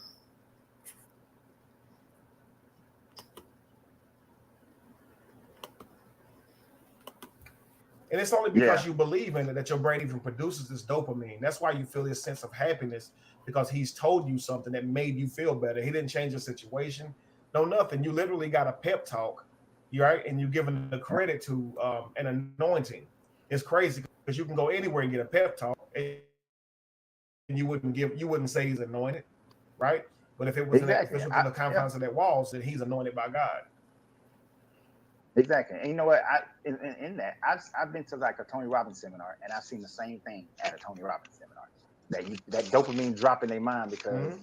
they getting this good information about how they can actually physically change their life, and they get that good dopamine. They screaming, they yelling, they pumping, they fist and everything. They walking over hot coals. They doing everything that you can see because, and that should show people that hey, going to this, it's the same thing that you have something within you that will allow you to have that feel good without having to believe in. I think earlier you said that Sky Daddy, which is Right. not like trying to pick on any group, but yeah, like you can have that. But like I did a meditation session last night, and it's like we had that without having to go anywhere outside of ourselves because we just meditated looking at our inner God and goddess and elevating that and what I do notice is a lot of people have a fear of meditation. I don't know where people get a lot of their understanding about what meditation is, but meditation is, and just to sum it up, it's just a practice of creating a peaceful mind, a moment of peace, where you clear all of your thoughts, or if you have one specific thought, you clear all of the extra thoughts to pinpoint on that thought. It's the practice of silence and rest. um it's nothing to fear about that, but the way that we grow up, we have this idea of running away from ourselves, where a lot of people can't spend time with themselves, or they can't sit with themselves because a lot of the thoughts are negative. A lot of the thoughts that come to them are negative. So they have to find something to do. They have to find something to get involved with. With so many activities in the world that you can find yourself getting involved in, that you don't necessarily take that time to sit with yourself. Um One of the best things you can do is find comfort in sitting with yourself. You get to understand things more. Time stops for no one, and a lot of people have a fear of that. That time is not waiting on us, so we got to keep going. No, time is not waiting on anyone, but at the same time, I can stop. I can choose to stop and take time for myself. You get what I'm saying? And you have to do that. It's healthy to do that. It's healing to do that. You don't have to have all the answers. You don't have to have everything right now. It is important to take deep breaths, and to find a moment of your body feeling relaxed. A lot of people are walking around numb because of all of the trauma within life. They don't even realize that they're not breathing correctly, they're not getting oxygen to the brain properly. They're not necessarily feeling their body, the toes, the fingers. Are your shoulders relaxed? All of these things are very important, and that is what meditation is. A lot of religious belief practices people have this thought and understanding that meditation is something evil, and it's not. It's actually the greatest peace practice that you can have for yourself. I think everybody should get into that. People have they do, you know, you experience that calm, or you can experience the happiness, you can experience the joy, you can experience whatever you decide you want to experience by simply looking inward first, Thank you, you Mary. know, to see, to raise your spiritual energy just within yourself, instead of trying to look outside. But they feel like I've been conditioned to go to this place, and this pastor got to give it to me, the music got to give it to me, you know the person, there's a certain person who's singing this week, and I know when they sing I get it. The dance team is dancing, I'm gonna get it. you know and it's the same thing. I mean, but there are so many other ways that you can get that. But I mean, I can remember why sitting in not get church, it for? man, and like, and I'm talking about this is without drums or anything. This is just putting a soundtrack in, right? And all of a sudden they'll play that song, yes, with there's more than I require of thee, right? With your spirit say yes. All them songs like that. I think it's by Okay, Shekinah yeah, Glory, right? Then there's a song by Marvin Sapp, I believe, Never Would Have Made It, right? These type of yeah, songs are what they play, and these songs sound good. You know what I mean? And what they do is they pull on right, your heartstrings, and you start thinking that it's something attached to the song. You feel all this what you think is power, right?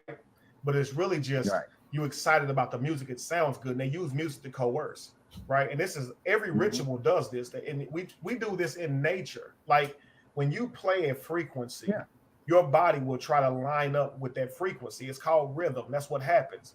Your heartbeat will adjust to music without running or anything. Like hearing an up paced beat will actually change your heart rate, right? That's why people listen to really yeah, high intense music while they train, and then of course your heart rate adjusts how much blood is being pumped through your veins. This changes everything. Your heart rate is everything. So if you understand how powerful music can be, um, then you understand why you're being manipulated to even get either give your money or have these feel good feelings. It produces dopamine. Man, if you're gonna make love, if you're in a situation where you're trying to have sex, you're gonna turn on music, and that music's gonna help get the yep, mood right. And you call it setting the mood. You call it that, like you call it getting it ready, right? Whenever we were yep, young and we was going off try to argue with somebody or riding to a party where we didn't want to look like we were scared, we was listening to like crunk fight music, right? I'm talking about right, Onyx stuff that really like banged. And by the time now you got to think about this, everybody getting in the car listening to this music that's conducive for violence, and everybody ride to the right, same club. They've been listening to that same music, and this is what creates those atmosphere that's conducive for violence, right? People get to the yeah, club, men stepping on each other's shoes, ready to fight each other because they've been listening to this music, and it's got them programmed kind of, right? To get to that place saying, "Hey, what they say? I'm outside the club. They think I'm a punk, right? I ain't never scared." right, And you start seeing people jump in. People who would never do that, all of a sudden they're doing it. So you see music work on everybody. Not I'm not talking about even tribes, natural tribes who dance out in the open. They still use drums and different ways to make music. So they definitely do this. And you see the church implementing this every single time. They play the music, and they got tithe music, they got shouting music, they got every kind of right, music you can think of that's going to help coerce the mood. They set the mood, right? And them, even when the preacher's right. preaching, every time he says something, there's somebody in the back of the organ, like, right? And then he does this every time behind him. And it's like, it doesn't matter what. Yep, Now, see, what a lot of people don't understand is, think about it like this: everything is a vibration. You get what I'm saying? So when the music is playing and you have the vibration, and then you have the words of Jesus, you get what I'm saying? And it's a chant. This is a ritual practice. You're chanting something. And so within music, with every level of vibration, you're you're including that chant within you within every level of vibration.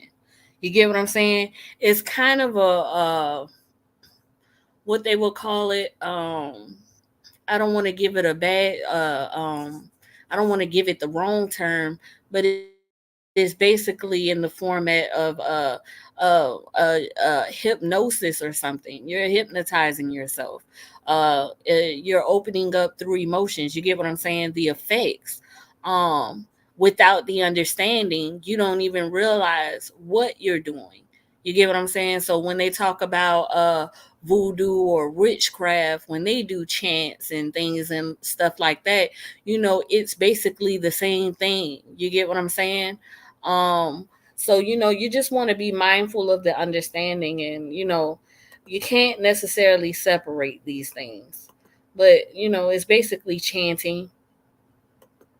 What that guy says is going to sound good, and they're using this to try to draw you in. You start focusing on it, you pay your attention to it. You know, Right. my thing is like when I taught, I never did that. I always said They treat us as if we're like it's a light bulb, and you place the light bulb, and what's those little what is it, gnats or something like that, they're attracted to the light bulb. So basically a lot of things are used as a play on emotion and feeling. So they hype up the emotions and the feelings, and that's what attracts us. It's so bright and colorful.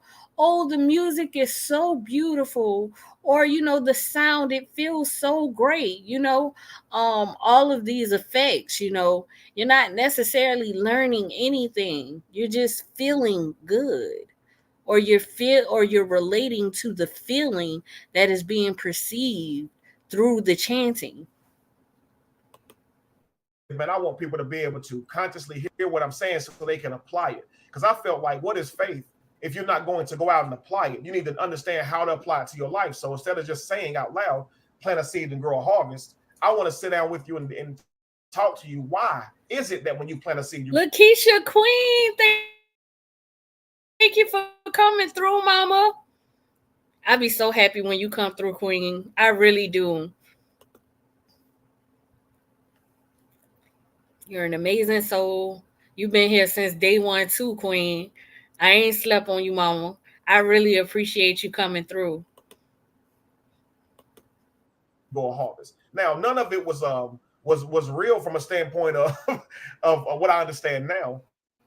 But when you're a teacher or a preacher, you're able to get to make stuff poetic, right? So you can sit down and talk to somebody about a farmer and how they can plant one seed, and then that seed will sprout up and give them many fruit, right? But you're trying to relay Exactly. that into terms of like money, though. That's not a real seed, right? So it's like No. when you're so deep in religion, you can't, like, I call it zoom out. You can't zoom out and look at your religion objectively. So what I'm calling a seed was monetary. Lakeisha, do you work at night? If you work at night, I know break room, she does a lot of the night, and most of the time at night I try to get a listen in. Sometimes I can't type in the chat, but I'll get a listen in before I go to sleep. But if you work at night, I can try to make this something that we do at least two or three times out the week whenever Tiff Knot's going live, so that you'll have something to ride out to. um Oh, see you at work now? Cool. So that'll be something that I can try to include, so you'll be able to have something, to ride out to while you're working. That'll be awesome. I don't want to take over the night shift because I like when Tiff the gift go in. You get me? But whenever she's not going live, I'll definitely make sure or try to make it possible that I be that nighttime ride for you. I'll definitely try to do that to the best of my ability. Monetary paper that I have been taught was currency in trade. And so when I told somebody that was a seed, that basically I was suggesting that God had said that, that paper was a seed, was an actual seed, because I'm using that analogy to tell somebody they should give money, which that's manipulation. I shouldn't tell you to give money based on planting a seed and growing a harvest and then use farmer terms, because your money is not going to work the same way. It's not going to directly come back and work for you or continue to produce for you like a seed that you plant in your yard would. You see what I'm saying? When you talk about a farmer planting a seed, you talk about a farmer putting a seed in the ground, not going and giving the seed to someone else. Is that not crazy? Exactly. But when you're taught a farmer Yeah, planting a seed from a money standpoint, you're asking that planting the seed is handing it over to somebody else. That's your dirt. Someone else's hand or funding or support mechanism. That's the dirt. yeah. But if you really look at money like from a standpoint of a farmer, it's really saying invest or save. If you really think Right. about it, Invest or save. you can't be like you can't And plant a seed and it, grow a harvest giving your seeds away. yeah, you got to plant it in your field Right. in And order then with for that you to get a harvest, then you harvest. could feed people. Right. So if I had a bunch of Exactly. seeds, I probably should plant those seeds. And then if I only got a couple months to live, instead of eating those seeds, sunflower seeds or whatever, I'd probably be better off planting some of those seeds, right? So they can produce Yeah. more seeds and I can live. And that's thinking like a farmer, growing a harvest, not giving it to them and seeing it return. That's two totally different things. But when you try to teach this stuff, you use poetic crap to try to make it make sense. Josh is now talking me into doing like response videos, so you guys will see those soon. And you're gonna see a lot of that when you're dealing with Christians or people who subscribe to religion, is that they are very poetic. They will use whatever they can to try to make God still be real or make the devil Yeah. be the reason that we digging up pharaohs in Egypt. You see what I'm saying? Like they'll tell you, be It's gonna be careful. The really enemy, man, he like to do a lot of stuff, man. He'll go ahead of time and and try to just create a whole story just because he know God gonna bring a virgin. So he went and brought virgins Right. before God. Like, really, man, wake up.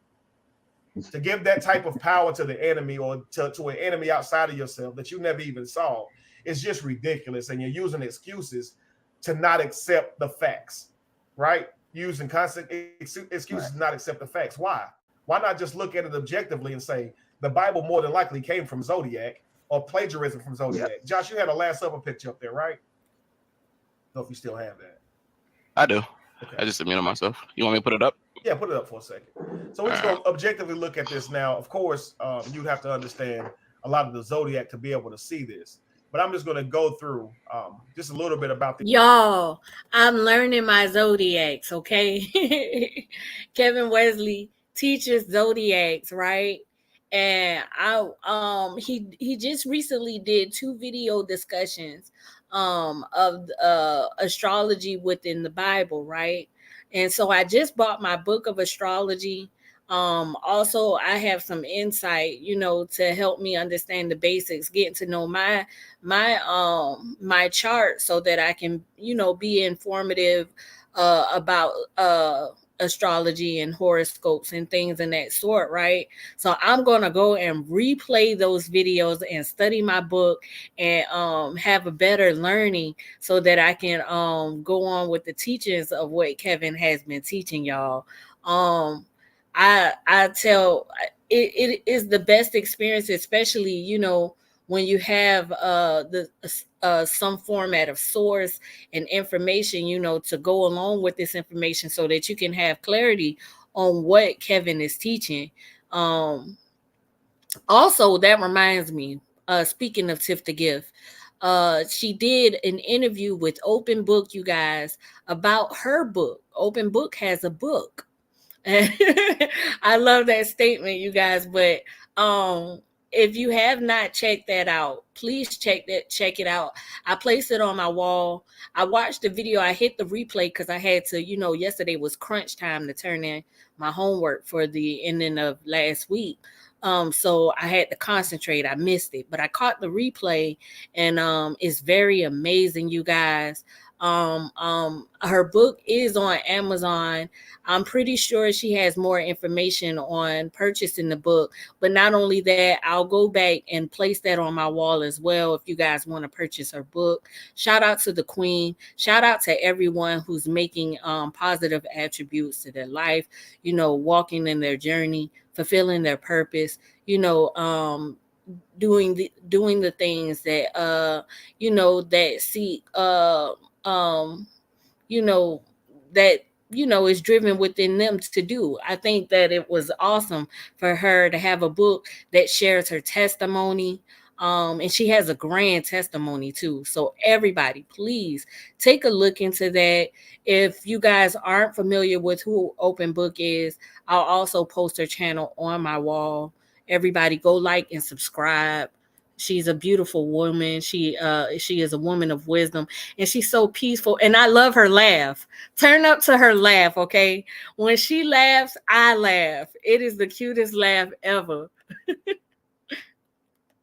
these zodiacs, and because we know this. No, but I've been interested in learning astrology and horoscopes and things and that, because we always hear all the time, oh, you're a Pisces, or you're a Gemini, you're a Sagittarius, and you want to get the full understanding of what these things interpret, what they actually mean. And so I'm definitely going back into my studies and learning this information. And like always, I've said from the beginning of my platform, Kevin is an awesome teacher. And you can tell because he's not reading anything off a script. These are things that he has taken a personal interest in within himself, clearly, to learn and to share with others.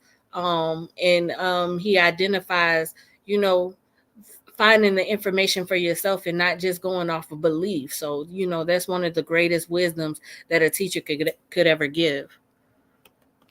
His pictures or the Last Supper is a European painting, of course, but we know the Bible, not the Dead Sea Scrolls. People were like, go back and get the Dead Sea Scrolls. I'm talking about the Bible that you read today, right? Comes from Europe and Rome. This was printed from there. It's not coming from Africa, right? This book is not coming from anywhere in Africa. It's coming from Europe, still to this day, right? So this is the Last Supper, which is a rendition or a painting of what supposedly took place in the Bible of Jesus right before he supposedly died, right? So from Right. left to right, let's see, got it. Is it still up? Is it Josh? Yeah, it's been on. I mean, make I had to take the. Okay, cool. We're gonna wait for Josh to get this thing, get it ready, and we're gonna show it to you. And just so you guys know, if you hear me thank someone that you don't see a donation on the board, that's because they donated to PayPal. It shows me on my phone. So, Miss Rollins, I thought I was thanking you earlier. I don't know if you saw it or if you were still in the PayPal app or whatever, however that works. If you didn't see me thank you, then I'm thanking you again. I'll read some comments here.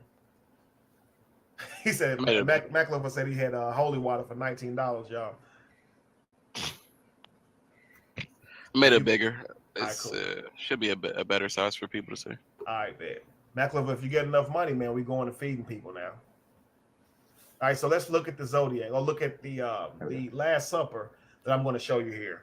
So number one, we know you're going to start off with Aries, and the reason you start off with Aries is because the month actually started in March then.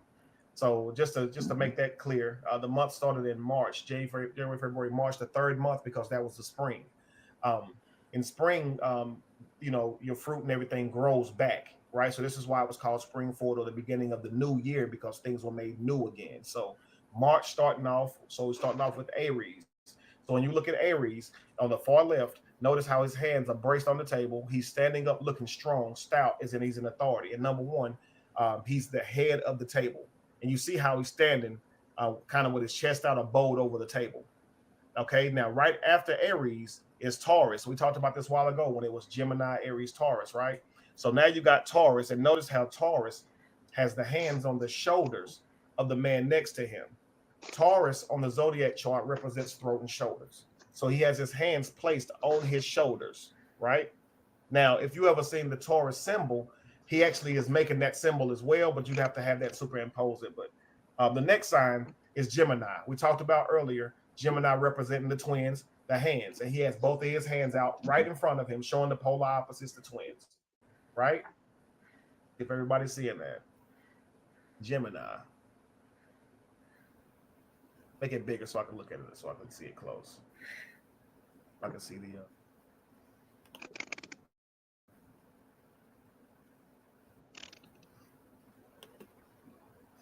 and the reason you got Gemini here, because earlier we're talking about procession. It was starting with Gemini, Adam and Eve. In case you guys are confused, procession goes backwards. So when you talk about the Bible going from Gemini to Aries to Taurus to the fish, or Pisces to Aquarius, in the Bible, that's procession is going backwards. So now we're going correct. So from Gemini, it was going back to Aries. I'm sorry, to Taurus to Aries. Now it's going forward the other way. So now you talk. No, so starting off with Aries. The next one was Taurus. The next one is Gemini. So the next one, you see him leaning over, pointing at the neck of the person, of the woman, to the outside of them, and that right there would be the cancer. If you look at the hand of the cancer, look at that hand in the back with the knife. Notice it looks just like a claw, and it's holding a knife, right? It's holding a claw, and the next hand is pointing, and also still pointed like a claw, being held like that, pointing at the neck of the person sitting beside Jesus, indicating that you don't have a collarbone. Are you a woman? What are you doing sitting here, right? The very next sign after cancer is going to be your Leo. Notice he looks really burly. His hair is really thick. His left hand actually is making like a claw or a roaring hand, right? You see him. And so he's looking directly at the face of the Virgo or of the woman sitting beside him. He's looking directly at the face of him. This is where you get the idea of the Sphinx being the head of a woman, right, and the body of a lion. If the year started in Virgo, which is where Jesus and all these other characters were born in Virgo, it looks all the way around the world to Leo, which is the back of the Sphinx, right? So the next sign after Leo is, of course, the Virgo. It's a woman, clearly a depiction of a woman sitting here, right? Now, next you got Jesus. So go to the other side of Jesus, you see Libra with the arms folded out or arms out wide. B, you only see 11 people? I see 13.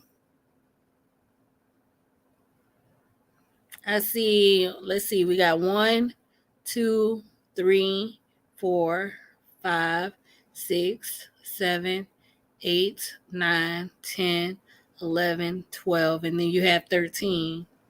Um, and he says this is the Aries, Taurus, Gemini. I think this one was let's play it back some. I'm sorry, to Taurus to Aries. Now it's going forward the other way. So now Okay. you talk. No, so starting off with Aries. The next one was Taurus. The next one is Gemini. Gemini. So the next one you see him leaning over, pointing at the neck of the person, of the woman, to the outside of them, and that right there would be the Cancer. If you look at the hand of the Cancer. Cancer, look at that hand in the back with the knife. Notice it looks just like a claw, and it's holding a knife, right? It's holding a claw, and the next hand is pointing, and also still pointed like a claw, being held like that, pointing at the neck of the person sitting beside Jesus, indicating that you don't have a collarbone. Are you a woman? What are you doing sitting here, right? The very next sign after Cancer is going to be your Leo. Notice he looks really burly. His hair is really thick. His left hand actually is making like a claw or a roaring hand, right? You see him. And so he's looking directly at the face of the Virgo or of the woman sitting beside him. He's looking directly at the face of him. This is where you get the idea of the Sphinx being the head of a woman, right? And the body of a lion. If the year started in Virgo, which is where Jesus and all these other characters were born in Virgo, it looks all the way around the world to Leo, which is the back of the Sphinx, right? So the next sign after Leo is, of course, the Virgo. It's a woman, clearly a depiction of a woman sitting here, Right. right? Now, next you got Jesus. So go to the other side of Jesus, you see Libra with the arms folded out or arms out wide. That is actually literally the Libra logo. It looks just like that. But This one. Libra is the judge, or it's a The scale. balance. It weighs Yeah. the scales. And that's why the arms are out wide, just like that. The very next sign is going to be the Scorpio. And the Scorpio is looking at his finger, right? As if That's I'm going to sting you. Scorpio. Like I'm pointing you out, Jesus. I see you, bro. I'm about to point you out. And we know that the sun goes through Scorpio in September. This is why it dies right before December, right? So the sign right after Scorpio is Sagittarius. Sagittarius is said to shoot from the heart or be the archer. Notice how the placement of the hands are pointing inward at his heart. You see this? As if he's looking at Jesus like, what happened to you? Because see, in the story of Orion, he's bitten by a scorpion, and then the archer shoots Orion and kills him. I mean, I'm not shoots Orion, but shoots a scorpion and kills him after he kills Orion. After the scorpion kills Orion. So now you see the archer the same way right here doing that, pointing in at his heart. You see, I don't know if you guys are noticing that. If pointing right into his heart, a lot of people say, man, you reach and all this kind of stuff, but you really can't. It's really right here in front of you. Somebody said I'm picking and choose. I like to bring whoever that is on and see what they take from this. Crazy. All right, so right there we have the Libra. What sign is after the Libra? Well, you already hit Scorpio and then you hit Yeah, Sagittarius. I hit So Scorpio, Scorpio, so I hit and then Scorpio. Is Capricorn, Yeah, okay, so and then you had Scorpio, right, right. Then Then you have Sagittarius with point to his heart. right point Then to the after heart. that's the Next is Capricorn. Capricorn, absolutely. So you see Capricorn here with the hands both out, placed out like this, and you have to see the Capricorn logo, and you will see exactly why that's like that. Capricorn starts on December the 22nd. Capricorn is an earth sign. Jesus is bitten by a scorpion, right? Then Jesus, well, you see Sagittarius, but if you look at the Sagittarius logo or the Sagittarius zodiac sign, it is a cross upside down, but it's made like an arrow. So Jesus goes to hell for 3 days or dies and goes to hell. And this is Capricorn, the earth sign. The earth sign is represented by a goat. The Baphomet is a goat head, right? And this is it's used as a demonic symbol to this day, or taught as a demonic symbol, or received as one at least by people who fear sun cults or like things like Illuminati, Masonry, and things like that. They fear what they call the Baphomet or goat head, right? The very next sign is Aquarius. And Aquarius is a sign of a man holding a pitcher of water. If you look at the placement of this man's hands, he's clearly like holding like a pitcher of water, like the way he's holding his hands. You see this. And then the very next sign, of course, is Pisces, which is the two fish. He had both hands straight up in the air. Gemini over here has both hands in the air. So does Pisces, representing that the polar opposites, just like the Gemini does with the Pisces, which Yep. is where you get yin and yang. oh, Now, this is 12 Gemini, signs of the zodiac, and you cannot Gemini, make this stuff up. Pisces. It's right here in front of you. You know, even their hand placement and all. If I could show you the logos, man, it would be you would really see what I was saying. It's right there in front of you. You can't deny this stuff. But to some Bessie, people, say what? Bessie also pointed out that they're in groups of three, sets of threes, Right, because it's Yeah. four, One, because it, two, yeah, because well, groups of three, fours, right? four. fours. I'm Yeah, sorry, groups of fours grouped in fours of three. threes, right? Yeah, Because you my bad. got Yeah, it's four group of three. spring, summer, fall, and winter. That's why the month. Yeah. Okay, that's why again I started with Aries because Summer, that begins the spring. fall, So you see the winter. first three, that's the spring. The second three, that's the summer, and that's you see it goes to September, and then from there you got your fall, then your winter months, ending in January or ending in And, February, which would be the and they all got Pisces. little and they all got little disc over their heads. And they all got little Hmm. discs over. They had that, well, what they call a halo, which before that was used as sun disc, because we're gonna talk about Yep. why it was switched from sun disc to halo, to kind of preserve some of their secrets they didn't want you knowing. So we'll talk about some of that next week. But look at this here.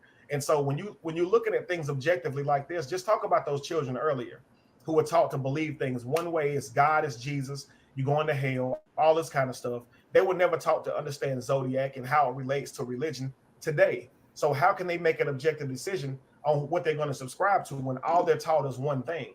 And most people today grow up with the idea that they chose their belief, not that it was forced on them, because they don't know what force means. They think that force means to be beaten, but force means to simply take all your options away but one. That's still forcing, right?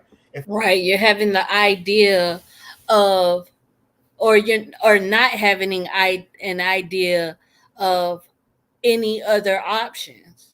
You're born into this thought. You don't give any, there's no awareness or no information stating of any other thoughts or any other beliefs or anything different. Um, and so, with that, a lot of the times you have people who have the mindset of they know, and so they don't seek further information or they reject anything different because they're, just imagine they walking around, I know, I already know, I already know, it's the denial of having anything else. And I call those people clueless because, you can never already know everything. But because you don't have an idea or you're born into a society that only gives you one perspective or one perception or one format, you don't you can't identify if there's a possibility of anything different, and you don't even have the thought process to question if that is true or not. It does build up a mental confliction within oneself because you still have this void of emptiness, or feeling as if something is being missing. It's a feeling of left out. It can affect your self-esteem. It can affect you questioning yourself all the time, uncertainty of all of these things. It's a lot of things that is very destructive when you are born and raised with the lack of understanding. You get what I'm saying? We have this existence within our culture that what we know is the end all be all, and that's not necessarily true. So a lot of people, they feel as if nothing is wrong with them. Their behavior is fine. They are okay. Things might have happened in their life, but they turned out okay. They have this thought process of, there's nothing more for me to figure out or to understand, because all of the answers they already have, even though they don't realize that they don't have answers at all.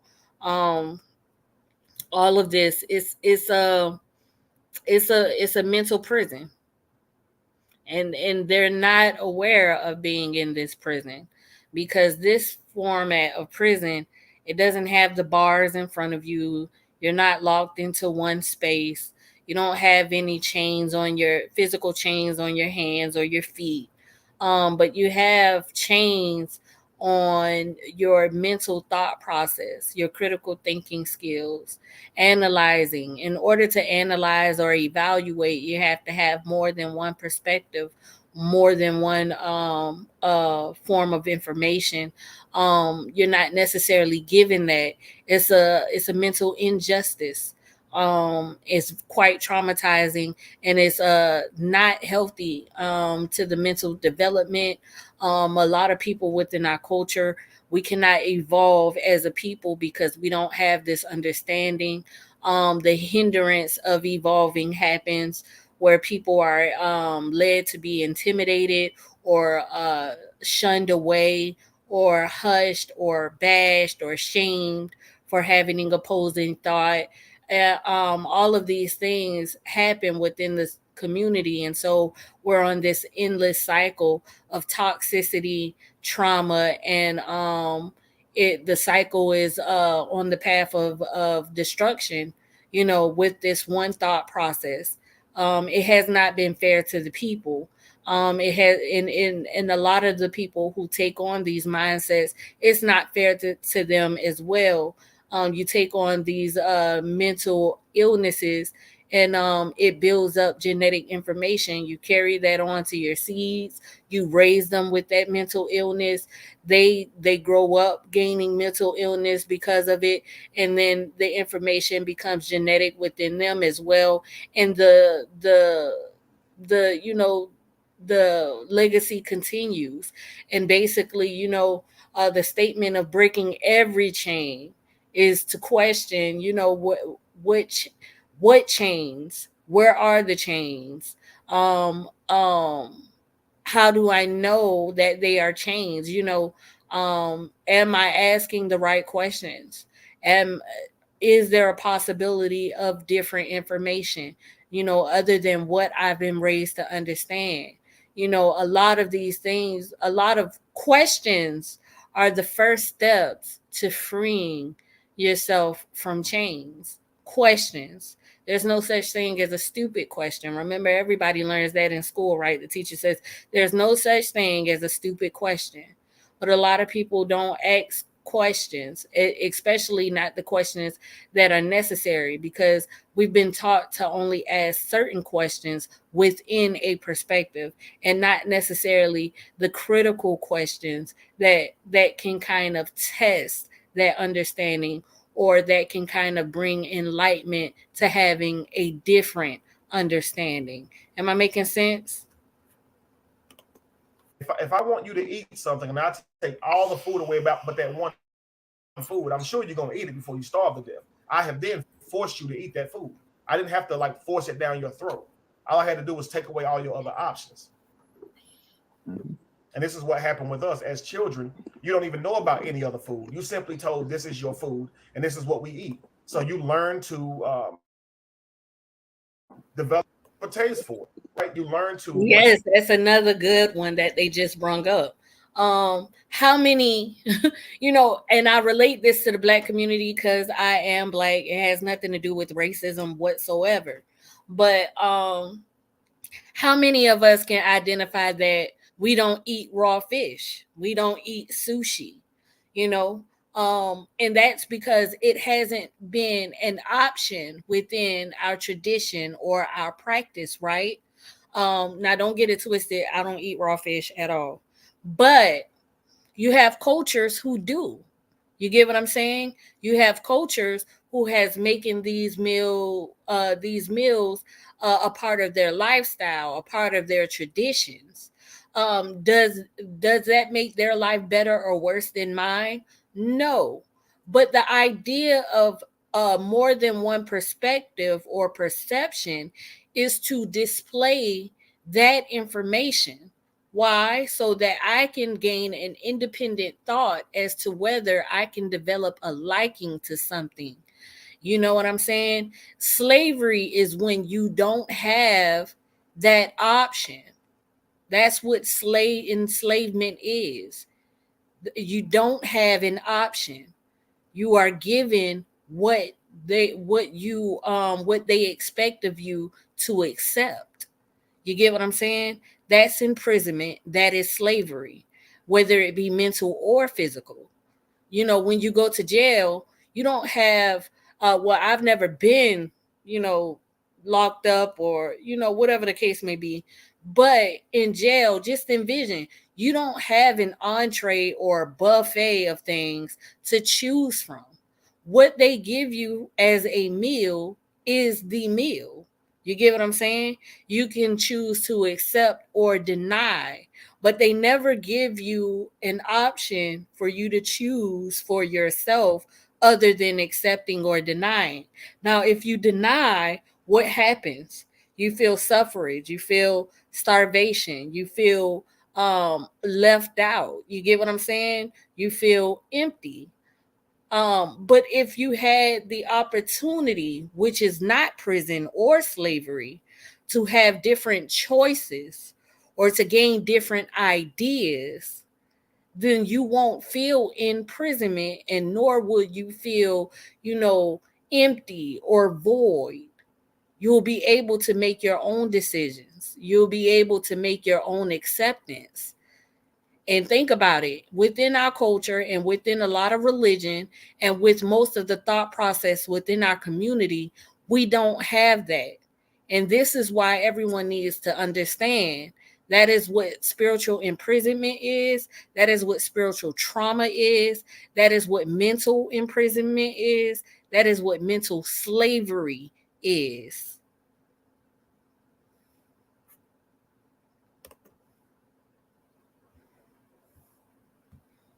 Thank you, V. Thank you, V. Thank you so much. I get nervous at times, but sometimes, when I get into the moment, I be up in there. Metabolize it. You learn to let your body use the crap that just like slaves did when they learned to perfect cooking ribs because they were given the toughest part of the pig. And now you got rib joints everywhere because they worked hard and turned it into a delicacy, right? So it's like it's you do the best you can with it, but that doesn't mean it's the right thing because you've converted it into something that seems to work. Well, you're right.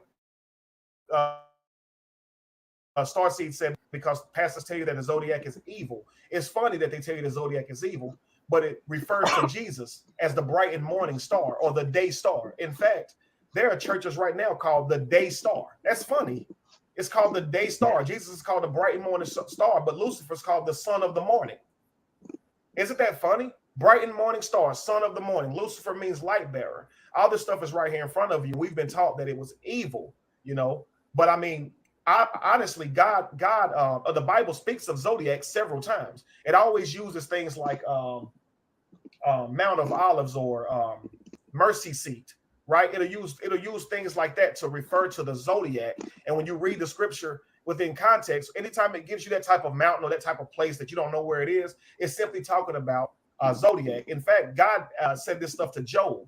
He asked Job about the zodiac. I wish I could pull that up too. forgot the scripture of it. But when Job, when God confronts Job and starts saying who did this, who did that, he starts mentioning who knows about the processions or who knows about the zodiac. And Job couldn't answer the question, of course, because Job doesn't know about that stuff. After God had, robbed him of everything, God, tends to try to have a debate with him as if he can debate with God or whatever. Pretty funny even in stuff. the even in the, even in the finding of the story of the birth, it's the three kings follow the star in the east. Absolutely. So they right from the giddy up, you got a star will show you that he's when he's being born, where he's at, all that. So they're following astrology. Astrology. And what that is if you guys look this up, three kings, type in three kings and watch how synonymous it is with Orion, right? Orion. So when you type in the three kings, you're going to see Orion is just the three stars, and then you're going to see the Egyptian pyramids lining up with Orion, right? During the winter solstice, you can actually see the day star lined up with the three kings, and this is why they say that the three kings led them or followed the east, the star in the east to the king or to Jesus. It's all now zodiac. when you go to Egypt, they'll correct you and say that's not Orion, that's Osiris, right? And that's not the Canis Major. That star Sirius, that is Isis, and that's the womb of Isis. Absolutely. Which, of course, on the 25th gives birth to the sun, which is Horus, coming up on the 25th, and they all point in a straight line down at each other on the 25th of December. And personally, I've been there on Christmas to actually get to witness that. I had to do some things, but I got there, to see it for myself. And it's a straight line, right above the pyramids, and the sun rises on that day, and then the Nile River begins to flood, soon after. So from all the monsoon rains, but yeah, I mean it's all zodiac, and they do tell you to stay away from it. And somebody in the comments, it's so funny. They said that they tell you that yoga is evil as well. Uh, and I recall being at an event, and this young lady was trying to tell these women that yoga was evil, and I just had to stop in the middle. And I was Think like, about it like this.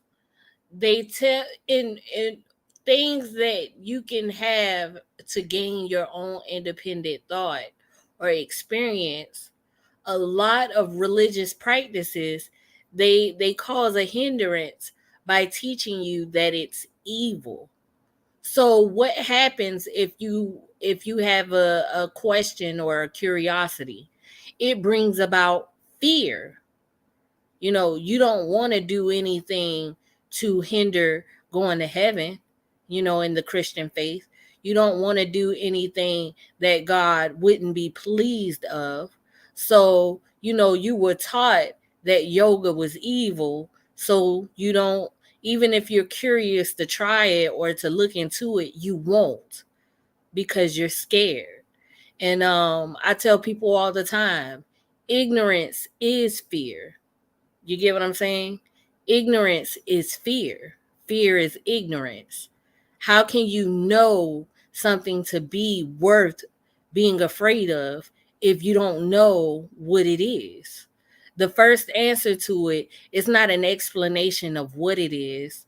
It's not an explanation or it doesn't give source of information that proves or determines what are the results of doing these things, except for an emotional statement of it's evil, it's wrong. It gives you a feeling. They give you this perception that it's bad. You get what I'm saying? There's no logical information to say that yoga, causes your heart to stop, and yoga causes you to have mental mental problems or complications. It doesn't give you any of that information. But when you actually look into the actual benefits of yoga, you start to realize, that yoga is quite healthy. It's a formats of stretching, and which is an exercise. How you can portray something like that to be evil leads me to question what is it about this form of exercise that you don't want me to experience personally? And what yoga does is it's it's a more advanced experience of blood flow and oxygen to the brain. It actually helps with relaxation and clarity. You know what I'm saying? So when people practice yoga, you know, it does lead to a lot of peaceful mind states. It has nothing to do with religion or anything like that.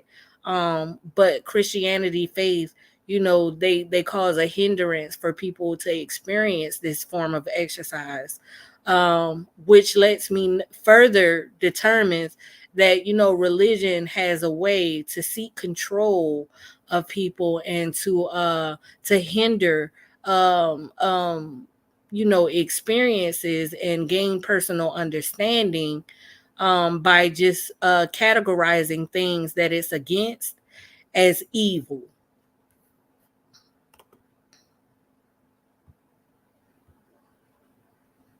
Yes, psychological abuse.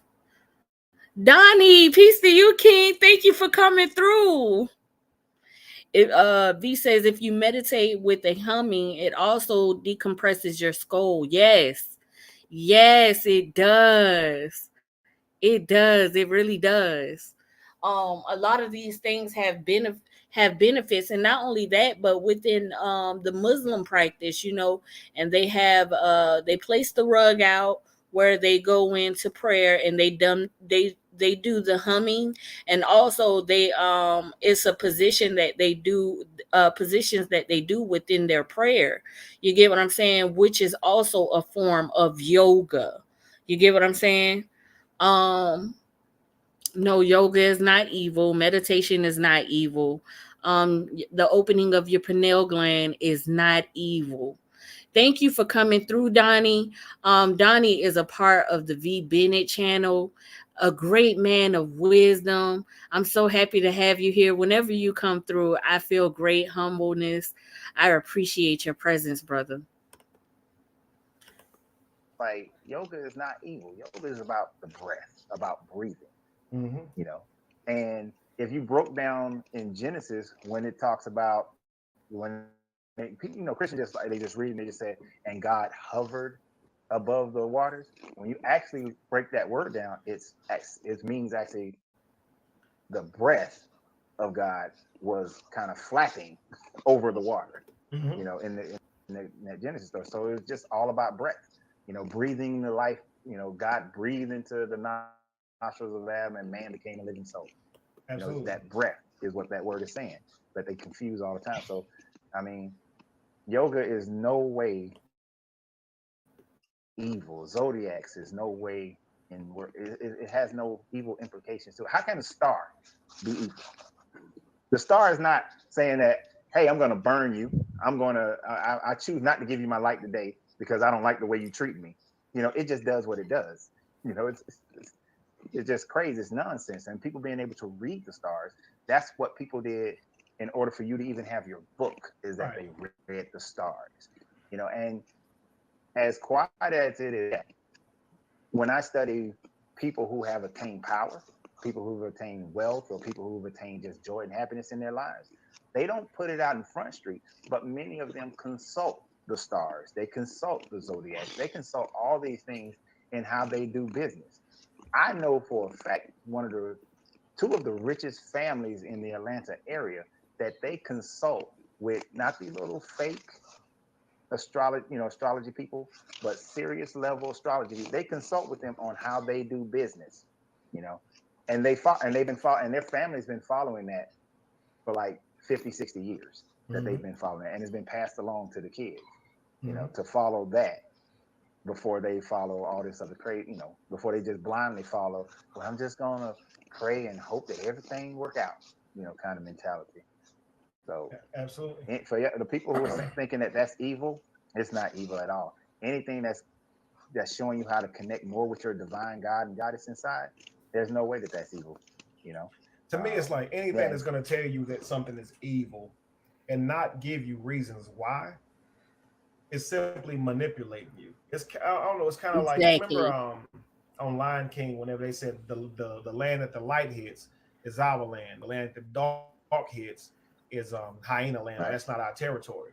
This is what the Bible does with you. It kind of like it builds this paradigm around you that anything that's not associated with this one belief is a devil. And you got to think about it. Why would observing or mapping any star be considered evil? You're not harming anybody. You're not killing anybody. Nothing like that. Why would that be considered evil? It's just silly, guys. Like, I don't even want you to know about it. Like, come on, man. It's just crazy to think that a God who's all powerful, that no God is before him, would even be afraid that you would learn about something else. Well, I guess it's kind of common since God didn't want you to eat the fruit eat from the tree of knowledge, right? This being seems to not want you to know anything. They want That's you, actually a good point. Like when he told Adam and Eve not to eat of the fruit. You get what I'm saying? For the most point, he didn't, give an explanation. We didn't hear much of what the fruit is. Most of us, we have a determination that the fruit was an apple. But did we get a full understanding of what the fruit was? What was the reasoning for the fruit to not be touched?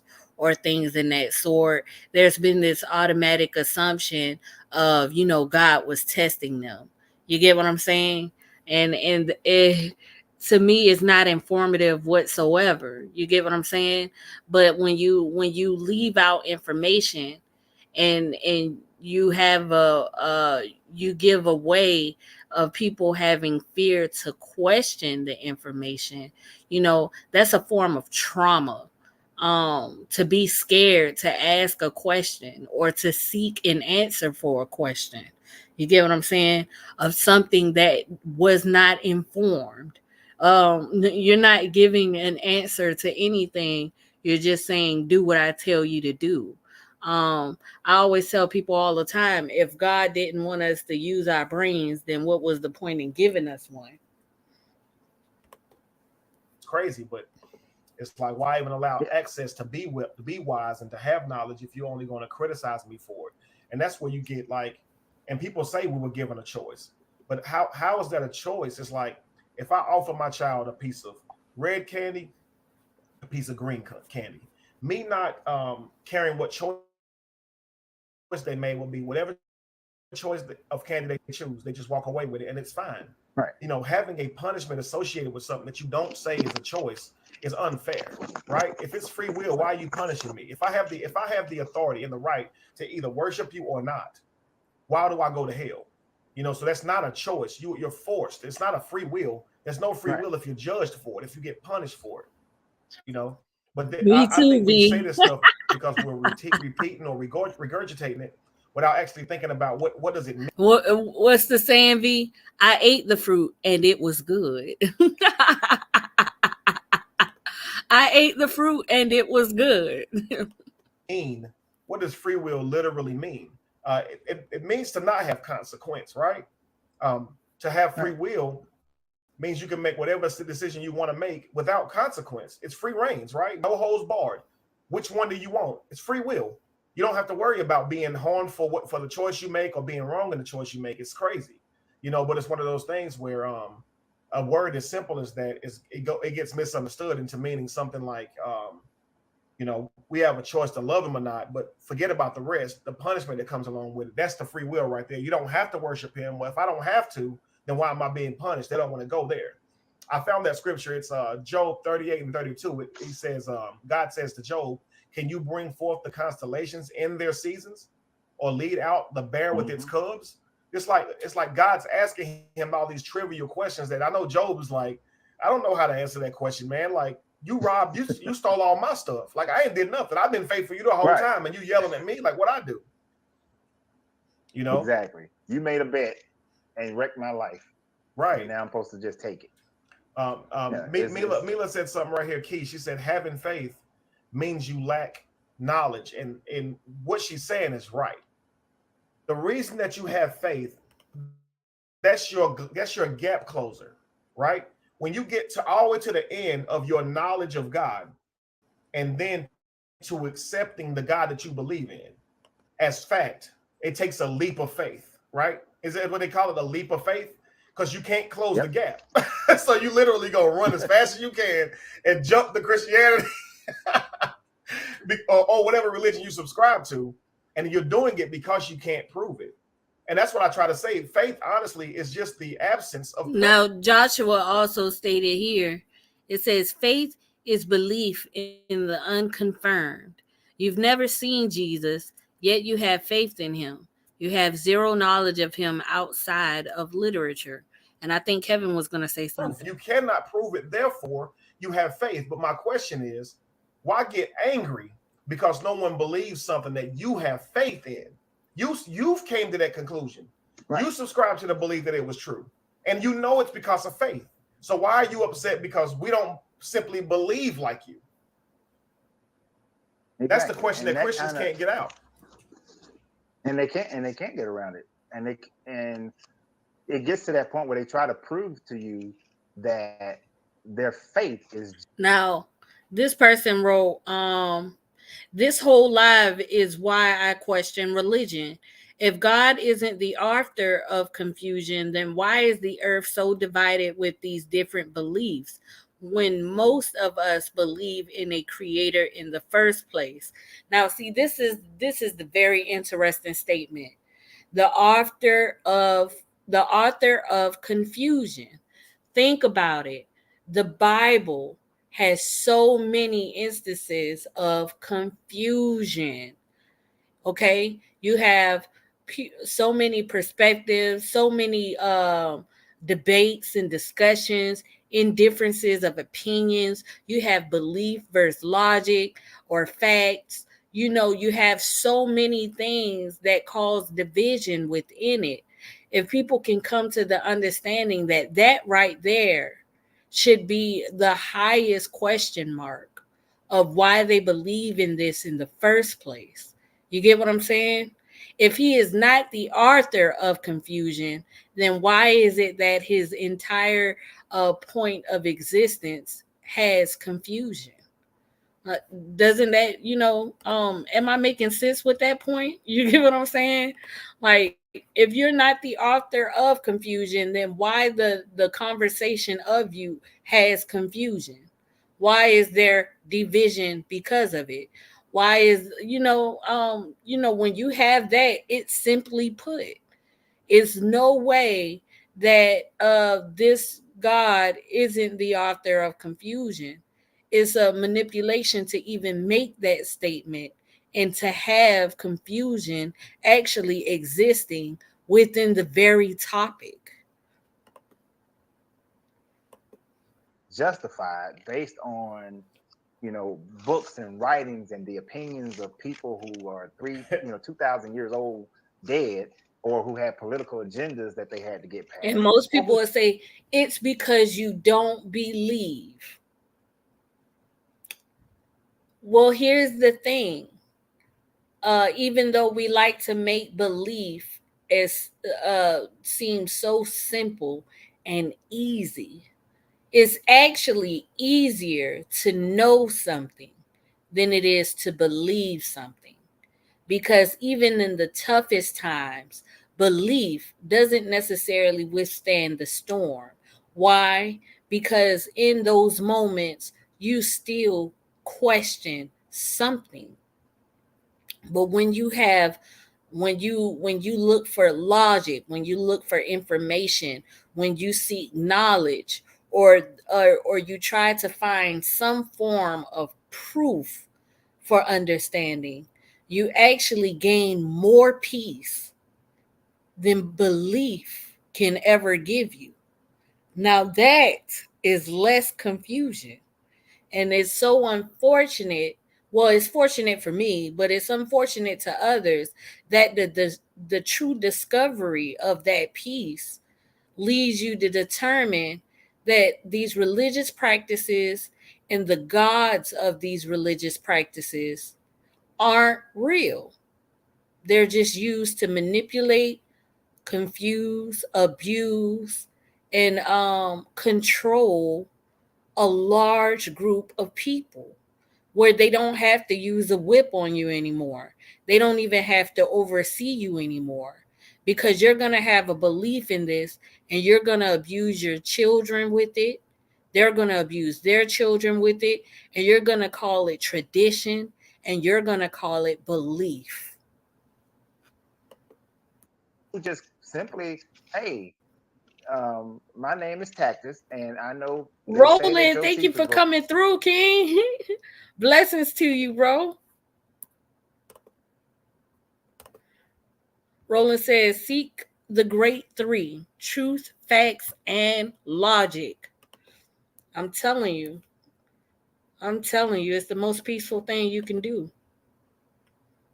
And I tell people all the time, I don't like surprises. I want to know, because knowing is peaceful. When you have belief, you're leaving it out of your control. And most people seek to find control of things because they don't have control of themselves. Because the main understanding that they have is to believe something. You get what I'm saying? And when you don't have that the sense of control within oneself, when you don't have logic and understanding within oneself, you know, peace is not peace is something that you'll always chase but never find. Wrote this, so I'm just gonna copy what he said. I know Eusebius wrote something about this. I'm just gonna copy what he said. So they taking this hearsay and they just rolling with it. Hey, look, Just because. all that too. But just like what Eric said, you got the people like you said, hey, they got all this literature, but they closed the gap. But like Eric said, it's simply an excuse for not knowing. When you ask them a question that they don't know the answer Yeah, to, they're gonna close that gap with faith, where we would have to give an answer because we don't get to use faith. Right? If someone poses a question to yeah, me, I can't get away from it. and that's just being lazy. That's Right. just being lazy, and that's just being. I got so much going on in my life. I just don't want to give time to for it. I just want to get along to go. I just want to go along and get along. I don't want to give that much energy. I don't want to have to read this book or study that. I don't want to have to think about this because I got these bills I got to take care of. I got this. That is why some of the most faithful people are some of the people who are in the most impoverished situations. When they just struggling just to eat. They just struggling Absolutely. just to live. That's why a lot of these ministers, they keep you broke. They keep people broke constantly because they know if I can keep you broke, then I'm gonna keep you leaning on this faith. But if I Mm. actually teach you how to make money so that you start understanding how to develop your brain and to do critical thinking, then you may start critically thinking yourself out of giving me my money, taking care of this building. Because now, when I tell you about sowing seeds, your brain says, "Oh yes, I do need to sow seed. I need Mm-hmm. to get me some advertisement, and I do some marketing. I need to improve my product, or whatever it is I need to do to put some growth in my household. Not putting it in this building or this organization that is I'm not getting the ROI on. So you don't teach them about that kind of thing. And Absolutely. people will sit back and be lazy for it because they'll be hoping like, oh yes, I want to win this Powerball and I'm gonna pray on the Powerball, whatever it is. So they get caught. They lazy. It's just laziness of the mind, to not get into critical thinking. Some people don't, they're not even aware that they are mentally lazy. And then some of the traumas and effects within our culture, um it's mentally draining, it's physically draining, it's spiritually draining. So they don't even have the energy to realize that they are being mentally lazy. They don't have the energy to realize that they're being manipulated. You get what I'm saying? um I found, and a lot of things are stressful, but again, I'll say it, I found the most mental peace and mental energy when I came to logic and knowledge and facts, just like brother Roland stated. You get what I'm saying? Those That is when I no longer felt physically, emotionally, or mentally drained. You get what I'm saying? It's the mental imprisonment, the slavery that causes you. It's the beating up of. You know, it it is actually worse to not think than it is to be mentally than it is to actually think. Being mentally lazy is it's harder. Actually thinking is easier. We have this misconception of that. People don't even realize it. V said, best thing you can do is give your child a Kemetic name so they will know and teach them what their names mean. Also, even teach them the names that are still alive in various African tribes. And Roland says the truth in a belief is that it is 50% bet as to whether it is true or not. Any understanding other than this truth is to side on the side of unknown and what one wants to think, right? V, given the Kemetic names, the African tribes, that's an interesting topic. And let me read this one. The truth and the belief is that it is a 50% bet as to whether it is true or not. Only understanding other than this truth is to side on the side of the unknown and what one wants to think.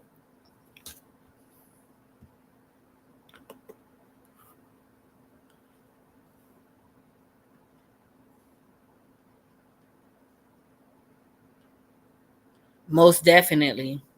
Most definitely. To have a belief is you're not even determining whether something is true or not. Is you're just hoping that it is. um and they have this thought process is I'd rather believe and go to heaven than to find out the truth and go to hell for trying to find out the truth. And I think that's very sabotaging, because how is it that you're determined to go to hell because you want to find out the truth? You get what I'm saying? um it's easier to know than it is to have belief. It's more peace to know than it is to have belief.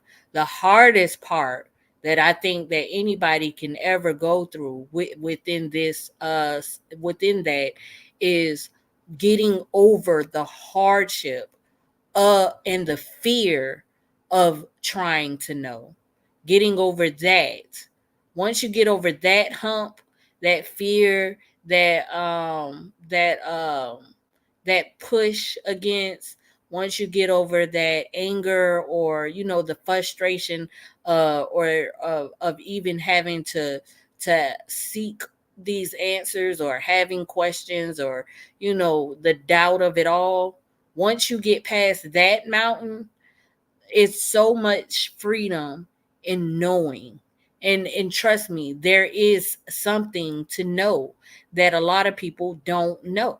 You get what I'm saying? Believing in God is not the answer. That is not the end all be all. It's actually a hindrance for your mental peace, your sanity, and for your health. Also for your legacy, for your children, you know. Um, they're praying for a change, but how can a change come if we continue uh to live life with the same understanding and the same belief, and we raise our children with the same belief? You get what I'm saying? There is no change that will be able to come from that. V says every time my children look at their names, they have to confront Kemet in their names. That's very let me tell you how I got my name. um you know I was being born in the hospital, and they said my grandma, she went to sleep, they didn't know what they were going to name me. And she went to sleep and she woke up, and she had a dream, and she said that my name was going to be Angie. That's my name, right? Well, my full name. She gave my full name, and that's where my name came from. And when I look up my name, it means altogether. It's I've put it together, and basically what I've gotten from the terminology is the pure goddess of the native people. Take what you will with that meaning, but I think that it's an amazing name. Roland says guilt and fear drive people into a belief for comfort. Yes, it's actually taking away their own accountability, and that's why a lot of people they find it easier to run away from it because they have this fear that taking accountability is going to hurt them even more. When actually, taking accountability is an acceptance that can be hard in the beginning, but after all, you find more peace afterwards. There's they say there's a darkness before the light, right? A lot of people aren't willing to go through that darkness in order to see the light. They rather just have belief that there is a light. Roland, religion works on the power of suggestion. That is most definitely true. V says, the slave master beat Abraham into us. That could be a perspective that I think a lot of that is true. A lot of slavery and force was is definitely where a lot of religious practice and belief systems come from. Just envision this: if we weren't forced to believe something, the Bible could have actually just been a great story to give, to share, to talk about, or have, like, great insight on. You get what I'm saying? But not necessarily be, the base, what we base our life on and our spiritual understanding from. And it would be a more peaceful format, right?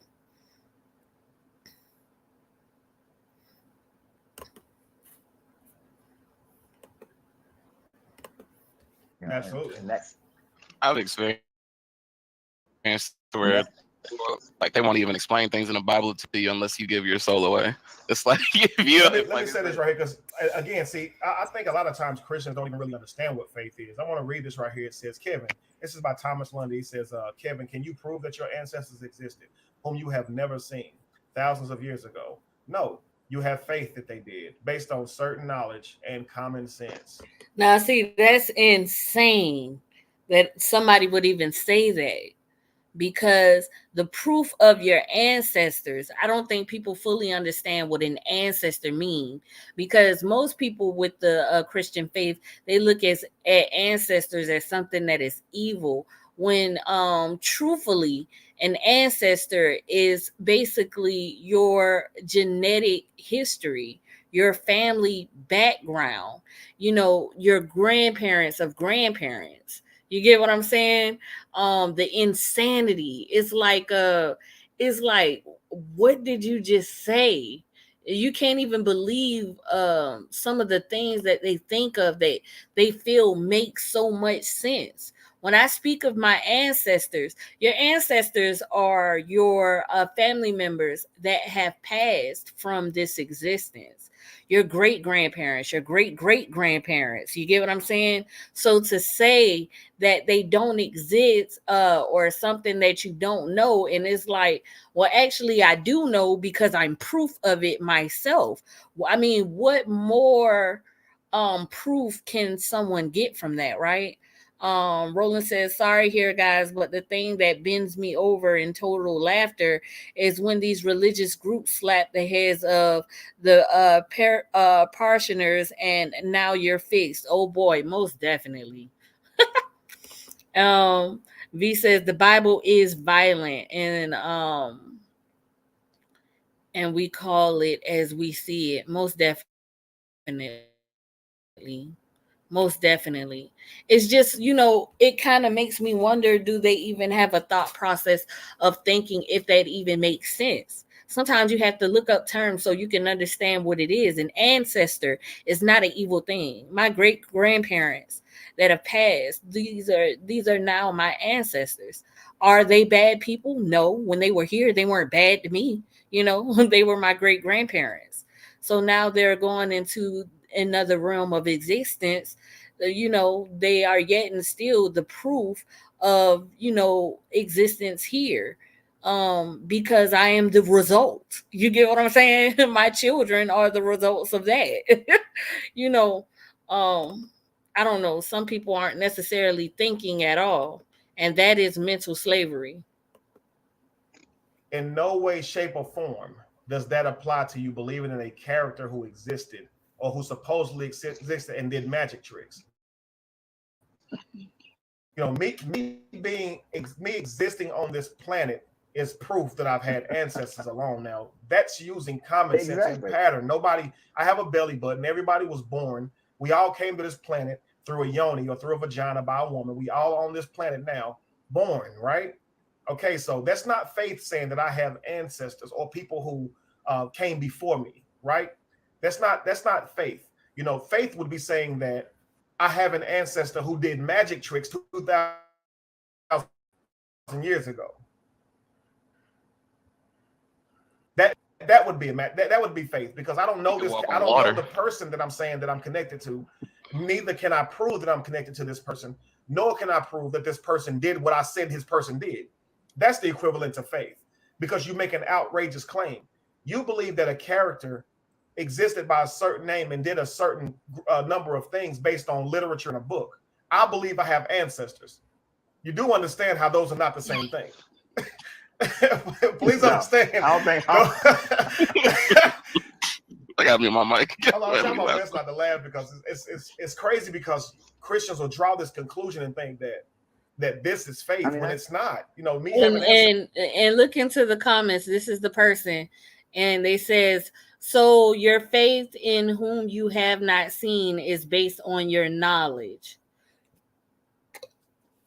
And but see, you this person is the one that stated, the ancestry and having faith in something that they have not seen.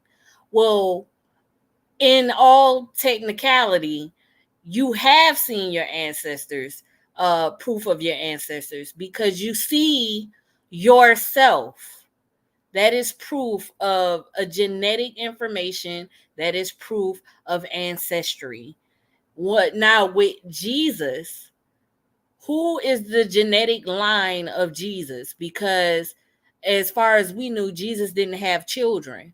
So we would have to go based upon somebody researching skeletons, or, the tomb, or whichever. You get what I'm saying? Or we would have to go on the historical information from the Bible or things like that to base any truth or knowledge of Jesus ever existing.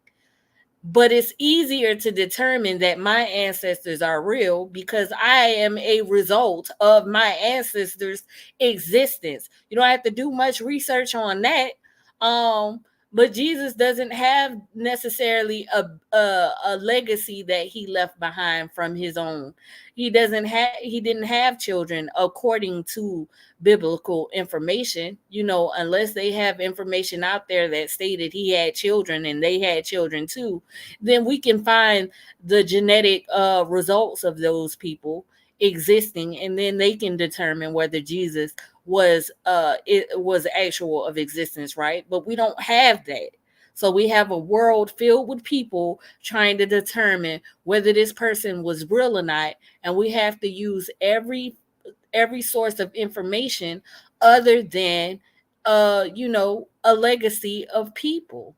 um which makes it harder. And then not only that, but most people can't determine a lot of information. So most of them are using faith, means that they don't have proof. You get what I'm saying?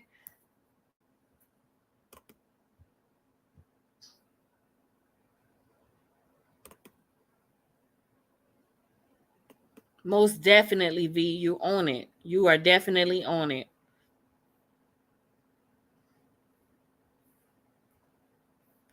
It says you got pictures also of your ancestors. No doubt.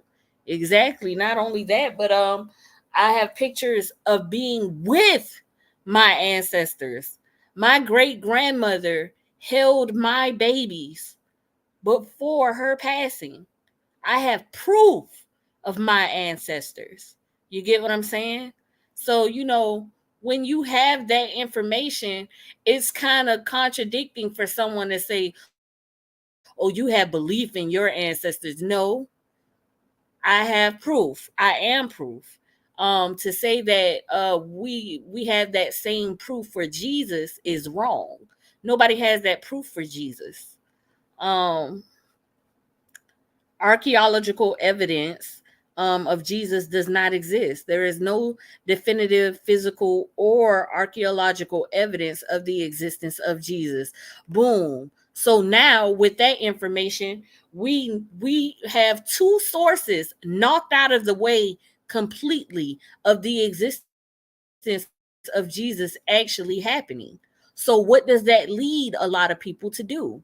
Have faith, a belief in something they cannot prove. But what I can prove is my ancestors, just like V said, that are gods and angels existed. Why? Because I am here. Not only that, but my children are here, and thus they will have proof for their children, and so on and so on and so on after that, right? Now, that's something that you don't have to believe in. It's actually proof in existence itself. Sense is not faith. That's common sense. It's true. It's fact. Yeah, It's I something you mean don't that's have to like prove. I don't have to prove that the sun showed for the entire Right. year of 1985 We all on the can Earth. relate to having The ancestors. fact It's that we pretty still simple. here Mhm. is the planet didn't die is proof that the sun was shining bright for all of 1985. Right. So I mean, so I don't have to go and prove that based on. I mean, that's stupid. But you know what? You you can look in your DNA. Your DNA, you carry DNA from ancestor to ancestor. Now, can't you have to be able to go and match all of them, which is a huge task. But you can prove from your mother You and can. keep You going absolutely can. And genealogy, the only genealogy. reason I didn't go there, Lorenzo, is because I know that the Christian would simply say that Now, see, you this can't person prove is DNA. saying, You this is the same person says, no, Kevin, I am identifying your selective belief in things that you have not seen. How is this a selective belief?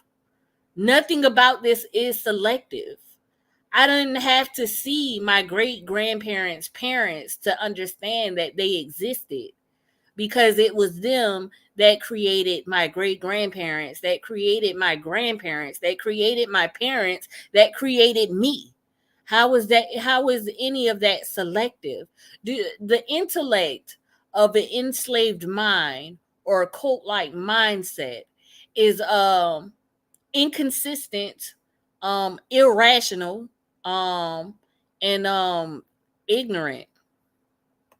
can't prove the process or the science of testing DNA. That's not proven, but they believe a book that was wrote over 2,000 years ago. Years ago. Yeah, that's proof. Like, Yeah, I right. know, Like, right? I got something against carbon dating, but this is the word of God. Like, what? And, Let's see what you guys are stating here. You guys are very wise. Roland says, as a psychotherapist of 36 years, it's my role to change people's false beliefs on any topic. Most definitely. It definitely helps with the mindset. You get what I'm saying? Changing your mind changes your life. And I started off with my platform saying that, a changed mind is a changed life. You get what I'm saying? If you can break away from the thought process and the understanding that you have based upon a lot of this toxicity, in cult like understanding, you'll actually transition into an existence that you always longed for but couldn't quite ever make up for yourself, because a lot of this information, a lot of this thought process is self-destructive, it's sabotaging, and it's definitely in opposition of a greater outcome, right? V says even rats have ancestors. Ants also. Every living thing has ancestors. Exactly. It takes a being to make a being, and the being makes another. It continues. The cycle goes on and on and on and on. Again, place all arguments into the great three: truth, facts, and logic. Most definitely. Converting fiction into reality. It's so hard to that it doesn't even make sense to do anything like that. You get what I'm saying? To try to make a fairy tale something that actually took place in life, that to me is a mental illness. that a lot of people they just cannot see it. You have to step out of it to understand it. If you're in it, you won't see it because you're in it. Step out of it and then you will understand it better. Um it's actually a psychological warfare that's happening, it's the destroying of the minds to destroy the people ultimately. And you know what is some serious faith? They will go to people, like I said before, like tactics. So they would, even though Josephus did not write about Jesus, that's a forgery. And they would go to these one or two people back in the day who still weren't eyewitnesses, to the Jesus character. Mm-hmm. They would go to that and they would have faith in the personality of somebody that they never knew. Even though you can research these people and say that, that dude wasn't, if Josephus was alive today, he's like what do you call the guy at the White House who come out and talk for the president, getting ready, does all his press releases. He's that guy. Mm-hmm. You know, he he has a political agenda, a political job that he has to uphold. They dismiss that and just think that, well, Josephus wrote about him because he was just such a good historian and he just took down what was there. We got historians today who change and flip flop things just to make it fit a certain narrative, but they'll have faith in that man back then, Right. who they never met, don't even know, who wrote something, but they can't even have faith. They can't even look outside and see that this that what we have. You can look at a tree and see God. See a creator that doesn't care about whether male, female, black, white. Doesn't care about any of those things. All it does is just does what it do. The tree does what a tree does. Absolutely. And we do what we do. You Mm-hmm. know, and the tree don't even know it's a tree. It just does what it do. Right. We call it a tree. Right. We call it a tree, You and know. that's the thing about perspective. It's like the Christian seems to only think that there's one way of thinking without first understanding that other people were raised a different way, and that there are different understandings. So that's all religion. It's like teaching you to see things a certain way. I want you to see this scripture like this. Like your whole life becomes dictated by literature. Mm-hmm. Like seriously, you can't read a scripture. And I put a scripture up the other day, and someone said, Did you go read what that means in the concordance?" Again, when you go to a concordance, you're reading what somebody else wrote down to tell you what that meant. My problem with this is this, man. If it's an inerrant word of God and it's something that God wanted all his people to understand, it wouldn't be so hard Right. to understand. It wouldn't be written in code. No, You wouldn't have to it'd be translate easy. words and say, by that word slave, that word doesn't mean slave. It means servant. Oh, okay. So if a servant works for a man and has children, the servant can't take their children with them when they go. The servant can't take the wife. And in order for the servant to have his children, the servant must tell the slave master, "I love you, I want to work with you." And then the servant can work for the slave master or servant master the rest of his life. Is that what you want? It's like, Let's see what Roland says. Just lovely me. This is so refreshing to have a person on the planet rather than up with the fairies, no doubt. And the truth, facts, and logic focus, the truth is that both faith and belief are things of no proof. Job done, game over. Period. The song, I don't know if you know Lauren Hill, Roland, but Lauren Hill says, it could all be so simple. But you rather make it hard. That's basically what they doing. They making it difficult. You're making it difficult when it's just so simple. But you have to get that brain going. You got to get that brain on in motion so that you can understand that it's so easier in simplicity than it is to try to conform in bringing a fairy tale and trying to fit it into reality. You know, the simplicity of things is not complicated nor evil. It's feared based upon ignorance.